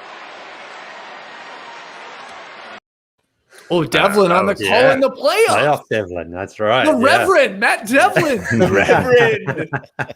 Preaching. That was a mean crossover there. Yeah, he worked hard for that wedgie. Did you notice how quickly Duncan got that ball out of that wedgie situation? They went to the replay. Nice job. Boom. ISO camera on the backboard. Ball was gone. Wasn't even there. Just like that. TD was like, and at the same time, Duncan was, I don't know who the Nuggets center was, but Duncan is there checking to make sure he's okay, whilst one hand is getting the ball down, hugging the defender. Yeah. One of the greats. I could do it all. A Hall of Famer, man. This is a really good one. An alley-oop wedgie. Alley-oop wedgie. This guy, he was in a dunk contest. He didn't win it, but he was known. He was an all-star, one-time all-star. Okay. And let's play the guessing game here. Yeah, okay. One-time all-star. I believe he's one of the few guys to ever have averaged 2 steals and 2 blocks in a season as well. Andre Iguodala. Caroline. No. This guy was a good player. Spent most of his career, I would say, with the Bobcats. Gerald Wallace. Yeah. Nice. Yeah, let's see. Point blank range. Presence quickly to Felton. Chance to run. Wallace.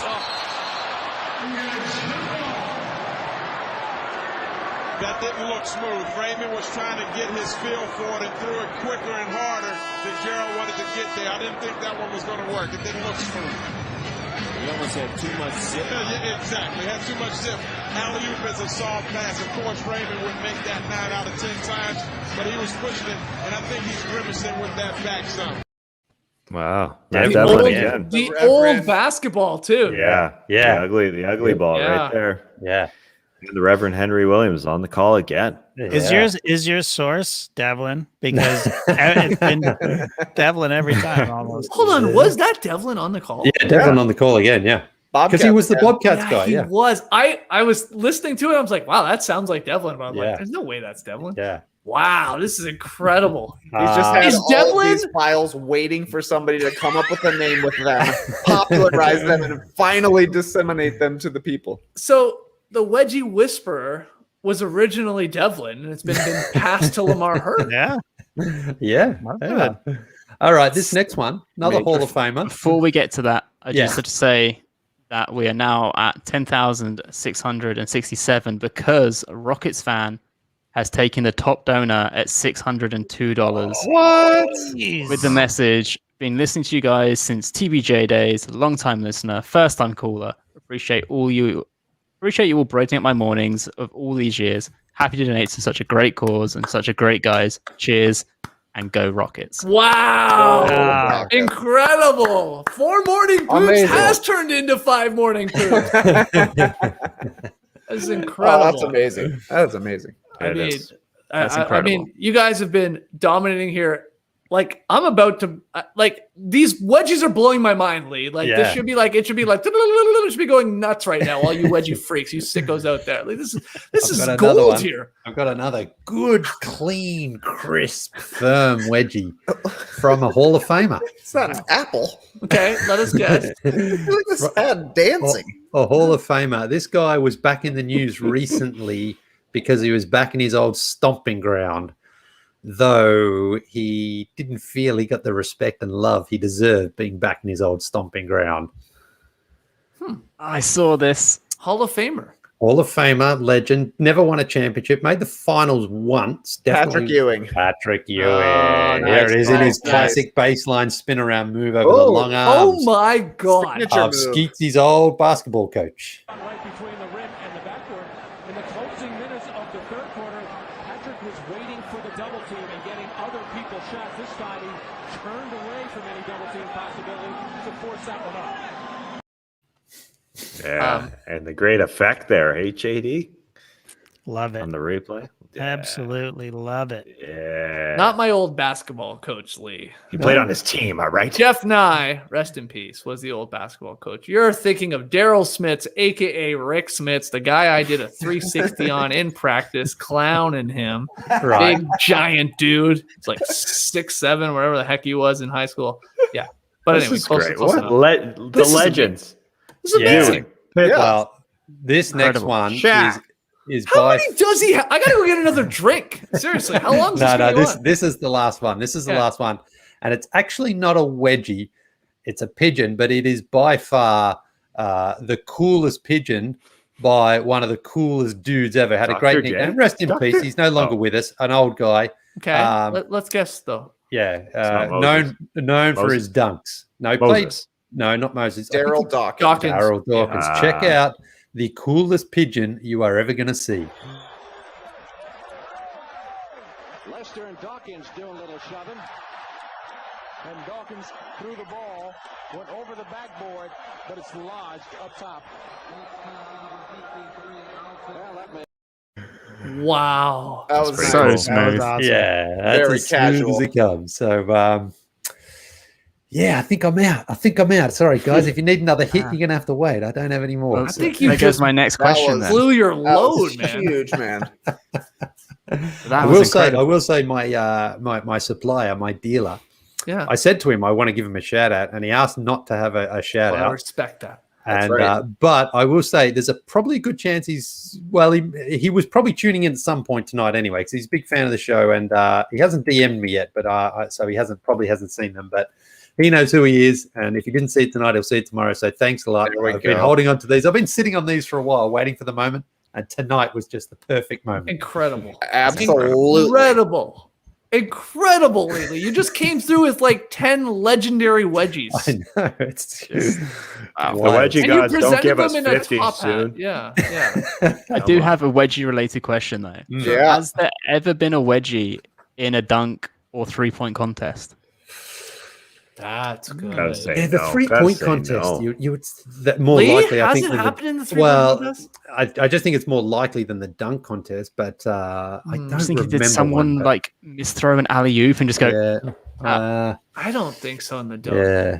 I think the 3-point contest, it's possible if you went back and watched every single shot. Yeah, maybe. Can't think of it either. Ooh. I mean, we had one in the Celebrity All-Star game in warm-up once. Yeah. We were there. It happened behind us. We were like, yeah, sweet. That was awesome. That's awesome. Did we get that? Were we filming on that? counting Let's it? roll it in. Yeah. Didn't we play it in the show, JD? I think we did. I feel like we did. I think so. I remember it happening. I just don't remember if it made the show. Yeah. Good question. I don't think so. We don't know, Sam. We don't believe it's happening. We don't know. I have to use my NBA League Pass subscription and go through them all. And Yeah, watch every Sure. 3-point contest. I mean, I'm not doing anything tomorrow. Fair enough. It's tomorrow for you. It's yeah. literally 4:23, is it? Oh my God, Sam. Well, should we start wrapping it up then? I mean, Yeah. There's a few questions. So there's we one can do more a- donation we question. can do a few more. We're gonna let's Yeah. hit 3 hours, and then as obviously a thank you to everybody that have been So incredible. this here is tonight. from a DM Draper and saying, if basketball was suddenly outlawed, not allowed to do, but you had to like do this podcast on another sport, right? What sport would it be? Survivor. Yep. But real true sport. Man, like Tassa, like what's your next favorite Cricket. sport? That's gonna be cricket. Cricket. Wouldn't it be baseball, are Tass, for you? underrepresented. Baseball? Formula One. Isn't Yeah. Wow, that- now I would say Formula One or football. I would go to a sport that is a weekly event. Yeah. I would not choose baseball, is what I'm saying. Not another one where they're playing every smart. single day. That's next level. I'm taking baseball. You're right. And I would get into baseball because I'm ready to grind day in and day out. 162. Season needs to be longer. Stretch it out. I'm starting a spike ball podcast. Yeah, let's fire it up. I don't know. Does it even about exist? Leagues or about techniques? Everything. All under the sun. Talking about the hottest teams. Talking about the new rule changes. The new nets they got. The new balls. The new surfaces they're playing on. Who's the best on grass? Who's the best on sand? Oh yeah, Yeah, man, I'm doing it all. Yeah. You know your nets. You're protective of your nets. My Oh, daughter yeah. Very. sat on the spike ball net. Yeah, I'm not going to allow Don't sit on that. Sit on Yeah, that. you should never sit on a spike ball. You should never sit on a basketball, if we're being honest. I've done it before, guilty, but you shouldn't do that. You should have respect for the equipment of the sport. Respect for the equipment. You're right. Except for the spike ball. You can hit it as hard as you want. Oh yeah, hit the shit out of that. But yeah. that's how you respect it. That's how you show it the That's respect. the ironic part of Yeah. spike ball. It Yeah, wants to be spiked. spike ball skeets. What would we call us? What would you call a spike ball podcast? No sitting. spikes. Off the net. No. Spiking sessions. No. All spikes. Ooh, spike sessions. Spike sessions isn't bad. That's pretty good, Sam. Yeah, I'd call it Cute Steve. The cute Steve. Cute Steve of the week is like the very solid play. The cute Steve's who's got the nicest gentle touch. Yeah, for those that don't know, when we play with Matty O, I think Matty O came up with that. Maybe TK, but like the little instead of spiking it when you just do the little doop and you little bounce off, we called it a Cute Steve because we used to work with a guy named Steve that we thought was cute. Very cute. You could not cute like you want to fuck him cute, like cute put him in a pocket cute, you know? That's Just cute give him little guy. just give him a nice hug and hope he's having a good day. Kind of It's like almost more like that guy looks like a little bobblehead guy that I want to hold into my collection or have on like in my collection. So Cute Steve. I'm calling it Cute Steve Spike Ball Session. Steve. Shout out to Cute Steve if you're watching. Any more, Sam? Yeah, we've got Go some ahead. like rapid fire ones that Sure. we can Yeah, get through in the Yeah, last. we're good at rapid fire. Last couple of minutes. Is a taco a sandwich? No. No. No. That's a weird one, man. Come on. Best 90s jersey? Man. What's best that? 90s jersey? Yeah, best 90s jersey. Hornets is up there. The Hornets. Yeah. I do think Raptors, honestly. Yeah, I gotta go Raptors. Cool. I like the Jazz purple mountain jerseys, especially when you take the Jazz logo off it, and it's just those beautiful mountains. Yeah, that's good. The Fiesta ones. Oh yeah, those were 90s. Yeah, true. Yeah. Spursies. Okay, come on, Sam. Ooh, yeah. Have you ever had any basketball related dreams that were really weird? Like this guy dreamt that Anthony Mason broke Wilt Chamberlain's 100-point record. I mean, I do dream about basketball. Yeah. I can't. It's tough always to remember your dreams, and then also no one gives a shit when you talk about your dreams. It's like your fantasy basketball team. No one cares. You care, but no one cares. They just amuse you. Wow, that's a weird one. Mace beating Wilt, but yeah, I mean, I do. Like for sure, Lee, you do as well. Yeah, I've dreamed that I've been like on an NBA team or something like that, but you just never get out onto the court. We've heard you on the podcast. Yeah, it's all you talk about. Yeah, you had the shooting contest with Kendall Gill, the other shooting contest with Kendall Gill. The shooting contest with Isaiah Thomas. Contest with Steph Curry. Yeah. That's real life, man. I know you're living the dream. Is what's going on. We're dreaming it right now, man. We're dreaming it right now, man. There's a whole other stream going on right now, which is still blowing my mind. There's the dream stream. I just want to let you know. Dream stream. On the stream team, or are you in the dream stream? Yeah, I've heard from my dealer. Oh boy, who's got any more out there? But oh my god, man, just like save some. Yeah, put them under your hat, buddy. Pull out a magic trick. Keep going, Sam. What do you got? And I think probably the most important question of the night from LeBron James. Thanks. Have you seen Paul Blart Mall Cop 2? I haven't. Did you like it? I haven't even seen the first one. The first one's really good. Really? Yeah. Is it really? Really good might be a stretch, but it's painfully watchable. Okay. Yeah. Never seen. I agree. Okay. Okay. Next final question is which one is next? How is the magnetic soap idea coming along? I think it was stolen. If I'm being completely honest. Magnetic soap. I came up with the idea. Soap would sit on a shelf in your shower. On the tub ring or whatever, gets all scummy. I said, why don't we throw a magnet in the soap? Somehow get like polarizing magnets, a thing, and you could set it in there and it would just like the magnetic force would push it and just float it. So it's not touching anything. I said this. How long ago did I say this, guys? 10 years. A decade. I think it exists. And you know why I think it exists? Because I've seen this in the Hamakushlemma catalog. Not soap, but like little, to bring it back to little helmets, Task, we were talking about the little helmets you eat ice cream out of. Like little football helmets that like sit between two magnetic forces and that you can spin the little helmet just sitting there. Cool. So you could do it with soap. Now, the one issue with it is I thought about it a little bit more.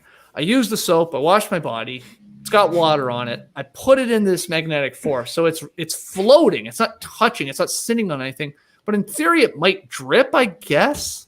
Yeah. I don't know. It might. It's going to guaranteed drip. That thing's going to be wet from your hand. That depends how much you're lathering it up. Look, you want them clean, don't you? Yeah, but maybe wipe off the bottom? Man, put a drip tray at the bottom. Okay, yeah. Or the bottom magnet has a hole in it. I mean, it'll drain. Just found this. Wow. Yeah, so they just stole this from me. Guaranteed. Yeah, but so what? Is there a magnet inside? Yes, 100%. Yeah, but there's nothing underneath it. That's amazing. That's amazing, Task. That's what I was saying 10 years ago. And you didn't think it was that amazing when I was saying it. Yeah, you're right, you man. Draw a picture. I'm a visual learner. You are. I was trying to explain it on an audio podcast. You're exactly right, Tass. I should have drawn the picture. I don't even remember. I should have made a prototype. I fucking said this. I swear to God, I said this. JD, back me up on this. You said it, yeah. This doesn't have the bottom magnet though. This yes, is just it does. What are you talking about? You think that's sticking? Oh, you're saying that? Oh, that's it's interesting. Floating. There's Yeah, nothing just floating underneath. from the top. Okay, I didn't know we had the magnetic abilities to do that. So Me neither. Yeah. Oh, what's he got there? Is that But here's the interesting thing: that a the Stanley? magnet is not in the soap. It's just a bottle cap. This is a DIY. Wow! So you just take a beer bottle cap and then just stick it to this magnet. That No is pretty way. genius. So he's just sticking the bottle cap into the soap. Yeah, and then destroying a bar of That is soap. brilliant. That's brilliant. And then it turns into a bottle cap exfoliator later on. Oh my God. Okay. Very this is straight next level than what I was thinking. This is like a DIY version. It's Yeah. like now you don't have to put a piece of magnet into every soap. This is just like do it yourself. This is really good. That's good. And what's even better but is one he just issue broke an is 11K. Wow. Oh, we're still doing this. Incredible. It's still One issue is with that soap, be careful what side you're using. You don't want to you're going to cut yourself with the bottle cap if you go wrong side. I know the spikes are not sticking out. No, you need to hold a magnet to magnetize with the bottle cap while you're scrubbing. So then you use the soap. You're not even touching the soap. I don't want to touch. I just want magnets on my hands, so I never Magnets have to everywhere, touch the man. soap. Magnets everywhere. I'm in. All right. Sam's I even think you should commenting. make one. You should make one. Make a video of you trying to make one of those DIY magnetic soap holders. I could try. And how often are you going to use it? Because I don't. Well, I don't use soap. Because you don't like how wet it is. No, I don't use who. Hold on, Sam, you included. Show of hands. Who uses a soap bar still? Oh, a soap bar. Me, absolutely. Oh wow, my God, you guys are. I mix and match. You guys are old. You're aging yourselves right there. I love the environment. How about that? The bottle's fair. Yeah, fair. What about the packaging that soap thing came in? Yeah, not as much, I guess. You can It's recycle cardboard. the paper. Even Sam is, I think he's younger than probably all of us. You went like 50-50. I would think it depends. Like, I normally use body wash, but if I'm feeling a bit more extravagant, I'll get a big chunk of that Lush Honey I Shrunk the Kids wash bar, which is the nicest smelling like soap ever. But it's like $25 for something that big. So I'm just like, yeah, you can't use that every day. It's not a weekly wash; it's a special occasion. Oh, specialty soaps are nice for sure. Yeah. That's a good answer. That's a fun store to be in, those soap stores.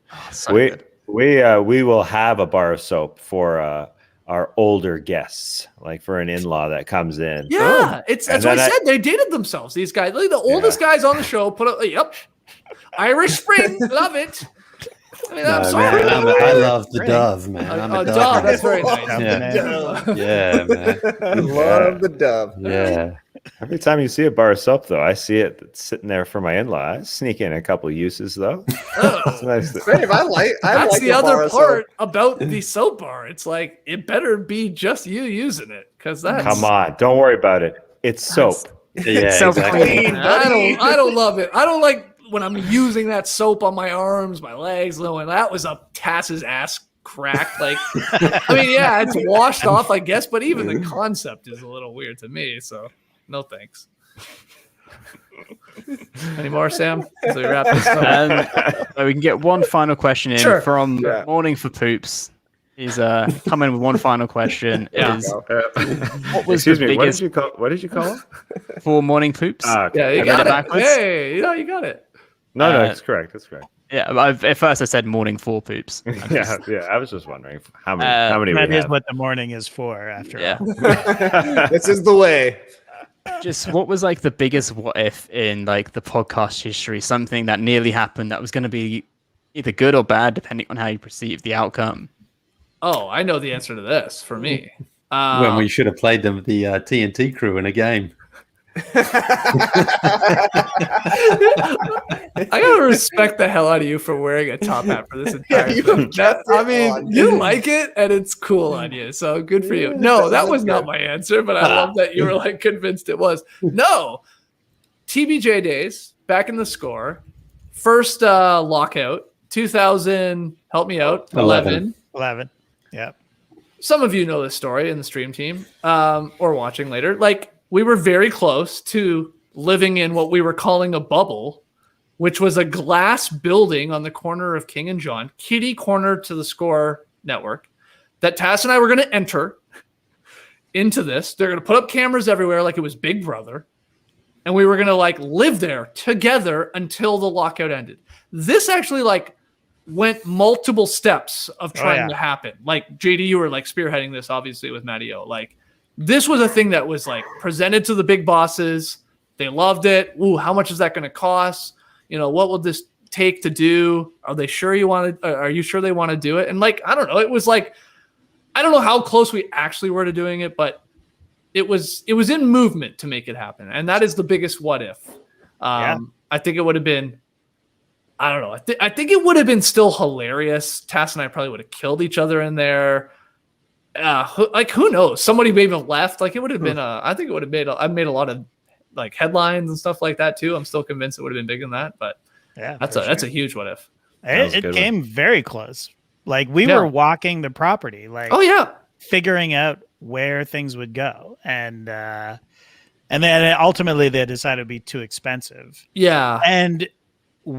I don't think that we would have gone on tour if we hadn't had explored that idea, right? Yeah. Because it ended up being so goddamn expensive, and we're like, okay, well, how about we just tour the entire United States, a month-long tour, and go to 10 different cities? And they were like, fraction of the cost. Yeah, do it, you know. So it would have been cool. It would have been very cool. The tour was cool though. Tour was great. It just would have made, I think, a lot of like headlines. Again, like, I just keep thinking about like these two guys in Canada have trapped themselves in a weird glass box on the corner of one of the busiest streets in Canada. Yeah, that was the other part. Remember, we kept being worried about that. I remember we talked about it. We're like, how are we ever going to sleep? Yeah, like, are we going to have curtains? Because like a bunch of drunk people at 2 a.m. are just going to be banging on the windows because they're going to see us sleeping there in this glass box. But anyway. Yeah, you're right. We went on tour. Any other what ifs? Oh, that's a very good. That's a great one. That's a very good. Yeah, one. that's really good. Somebody said, "What if we ever got selected to the All-Star Celebrity Game?" There you go. What would have happened? That's still going to happen. I still have faith in that happening. I don't. That ship has sailed, as has the bubble. I don't think that we could do the bubble. Well, we were calling it the bubble. The bubble has a different meaning now, but. It couldn't happen now. It's not the same. Doesn't have the same cachet. No. Oh, yeah. And we were younger. This is pre-kids. Are you saying we couldn't do it, JD? I'm saying we couldn't do it. No, I'm saying we absolutely could do it, but it just wouldn't be the same because we're different now. We are of higher stature. If we were just back then, we were just young muckrakers out there or whatever, like you're trying to get attention. Yeah, you're like, it would have been a huge publicity stunt, and it would have defined an era, and it just wouldn't be the same. It's like, oh, it's those guys, and they're doing something audacious, which is what we do. Like, it's not as shocking, it's not as crazy, for us to do it now. You know what I mean? I agree. Yeah, it's a good point. It's a great point. That's why I wish it happened. I really do wish it happened. I think it would have been, again, I keep saying this, like big news. I think it just would have got like that attention that, of course, we would have been seeking for it and the show at the time. But in the end, it all worked out. We ended up coming down here. So, and it would have been probably hell. Like, we would have been in there a long time. It would have been, what was it in the end? It was like over a month. Over a month. Yeah, that's how long it took to resolve the labor situation. Wow. So, until they announced it. I mean, they would have let us, JD would have let us go outside to get some air. Well, there was like a little courtyard to it, remember? It was we were going to put a basketball net up and everything. Like, we were. It's a very nice rock courtyard. Yeah. We could have smoked out there. Cool. Definitely would have taken up smoking for Oh, sure. 100, I think so. 100%. Out there. All right, Sam, as we start wrapping this up, why don't you hit us with a couple of the final numbers here, what we've done here on this special So Thursday as of night. right now, but I'm sure by the time I finish the sentence would have changed, but you guys have raised $11,210 exactly. Wow! Amazing. Nice. Sanity. It's no joke, people. We thought we were coming in here to beat $2,600. We beat it in 10 minutes. Then another 30 minutes, it was at 5K. Then a little bit later, it slowed down a bit and got to 7,500. Then it slowed down a little bit more, but that's what happened. That's fine. People are coming through early. We love it. We appreciate it. We appreciate it. And this is if you're good. listening, this link is going to be up until the end of May. So if you just jump over to our Twitter accounts and find it, you'll be able to donate until May 31st. Okay. I will say, if you've been thinking about donating, just waiting all this time, hey, let me see what these guys do tonight. They go 3 hours plus. Let's see how they close it down. Yeah. Have you just been holding on? Maybe now Somebody just dropped $10. Okay, that's what I'm saying. Look, Buzzer I respect beaters. that. Yeah, exactly. Come in at the buzzer. You're right. And drop whatever you can. We appreciate it. Whatever you guys, some of you dropping $5, some of you dropping $602, $601. Like amazing. So thank you so much to everybody. And Sam, thanks to you, man. Guys, I can't thank you enough for agreeing to do this with me. Like I say, every year when I'm fundraising for St. Jude, I try to do something special and make good things happen for like one of the best causes that I can think of. And you guys are super on board, and your community has absolutely crushed it. And I can't thank you enough. Like looking right now, like a fundraisers for this week and like overall, this event has put for this week is the 8th biggest fundraiser that St. Jude have had this week, and the event itself that this is part of has raised $1.6 million already. Wow. Holy moly. All right. Awesome. Yeah. I mean, I don't like hearing 8th. I'll be honest. I mean, to put it in perspective, though, like it's like, come on, let's go number 1. I'm just kidding. One of the people has raised $100,000 by himself, but he is like a super mega star, and like he is one of the top faces on the Sam, other. Give me the name. Give me his name. Let's hear the name. Who is his name? Is Lobos Jr. And I knew his father. Lobos Senior. I'm Great Lobos. On that purple live streaming platform, he is wow, one of the top dogs over there. Hey, Lobos, this is our first time doing this. We're coming for you. Juniors, I mean, you've thirds, fourths. It doesn't matter how many Loboses there are. We're coming for you. And you guys have absolutely crushed Xavier Woods' goal that he set last year, and you're coming after the WWE. I mean, the belt. That's right. Yeah. The belt. It's a fractional piece for everybody out there that donated tonight. Thank you so much. We really appreciate it. Sam, thanks for setting this up, man. I know you and Tass have been talking for a long time to make this happen. Of course, thank to Tass too for driving this. This is incredible. This has exceeded my expectations. I knew we were going to be $2,600. I knew that. I thought 5K would be nice, and instead we're looking at over $1,100 right now. That is awesome. It's still climbing. Like as you're speaking, it's still going up. Even well, now, and look, hey, we came up with a lot of great ideas. I'm going to circle back to my magnetic soap idea. Might get back in that game. NFT hats.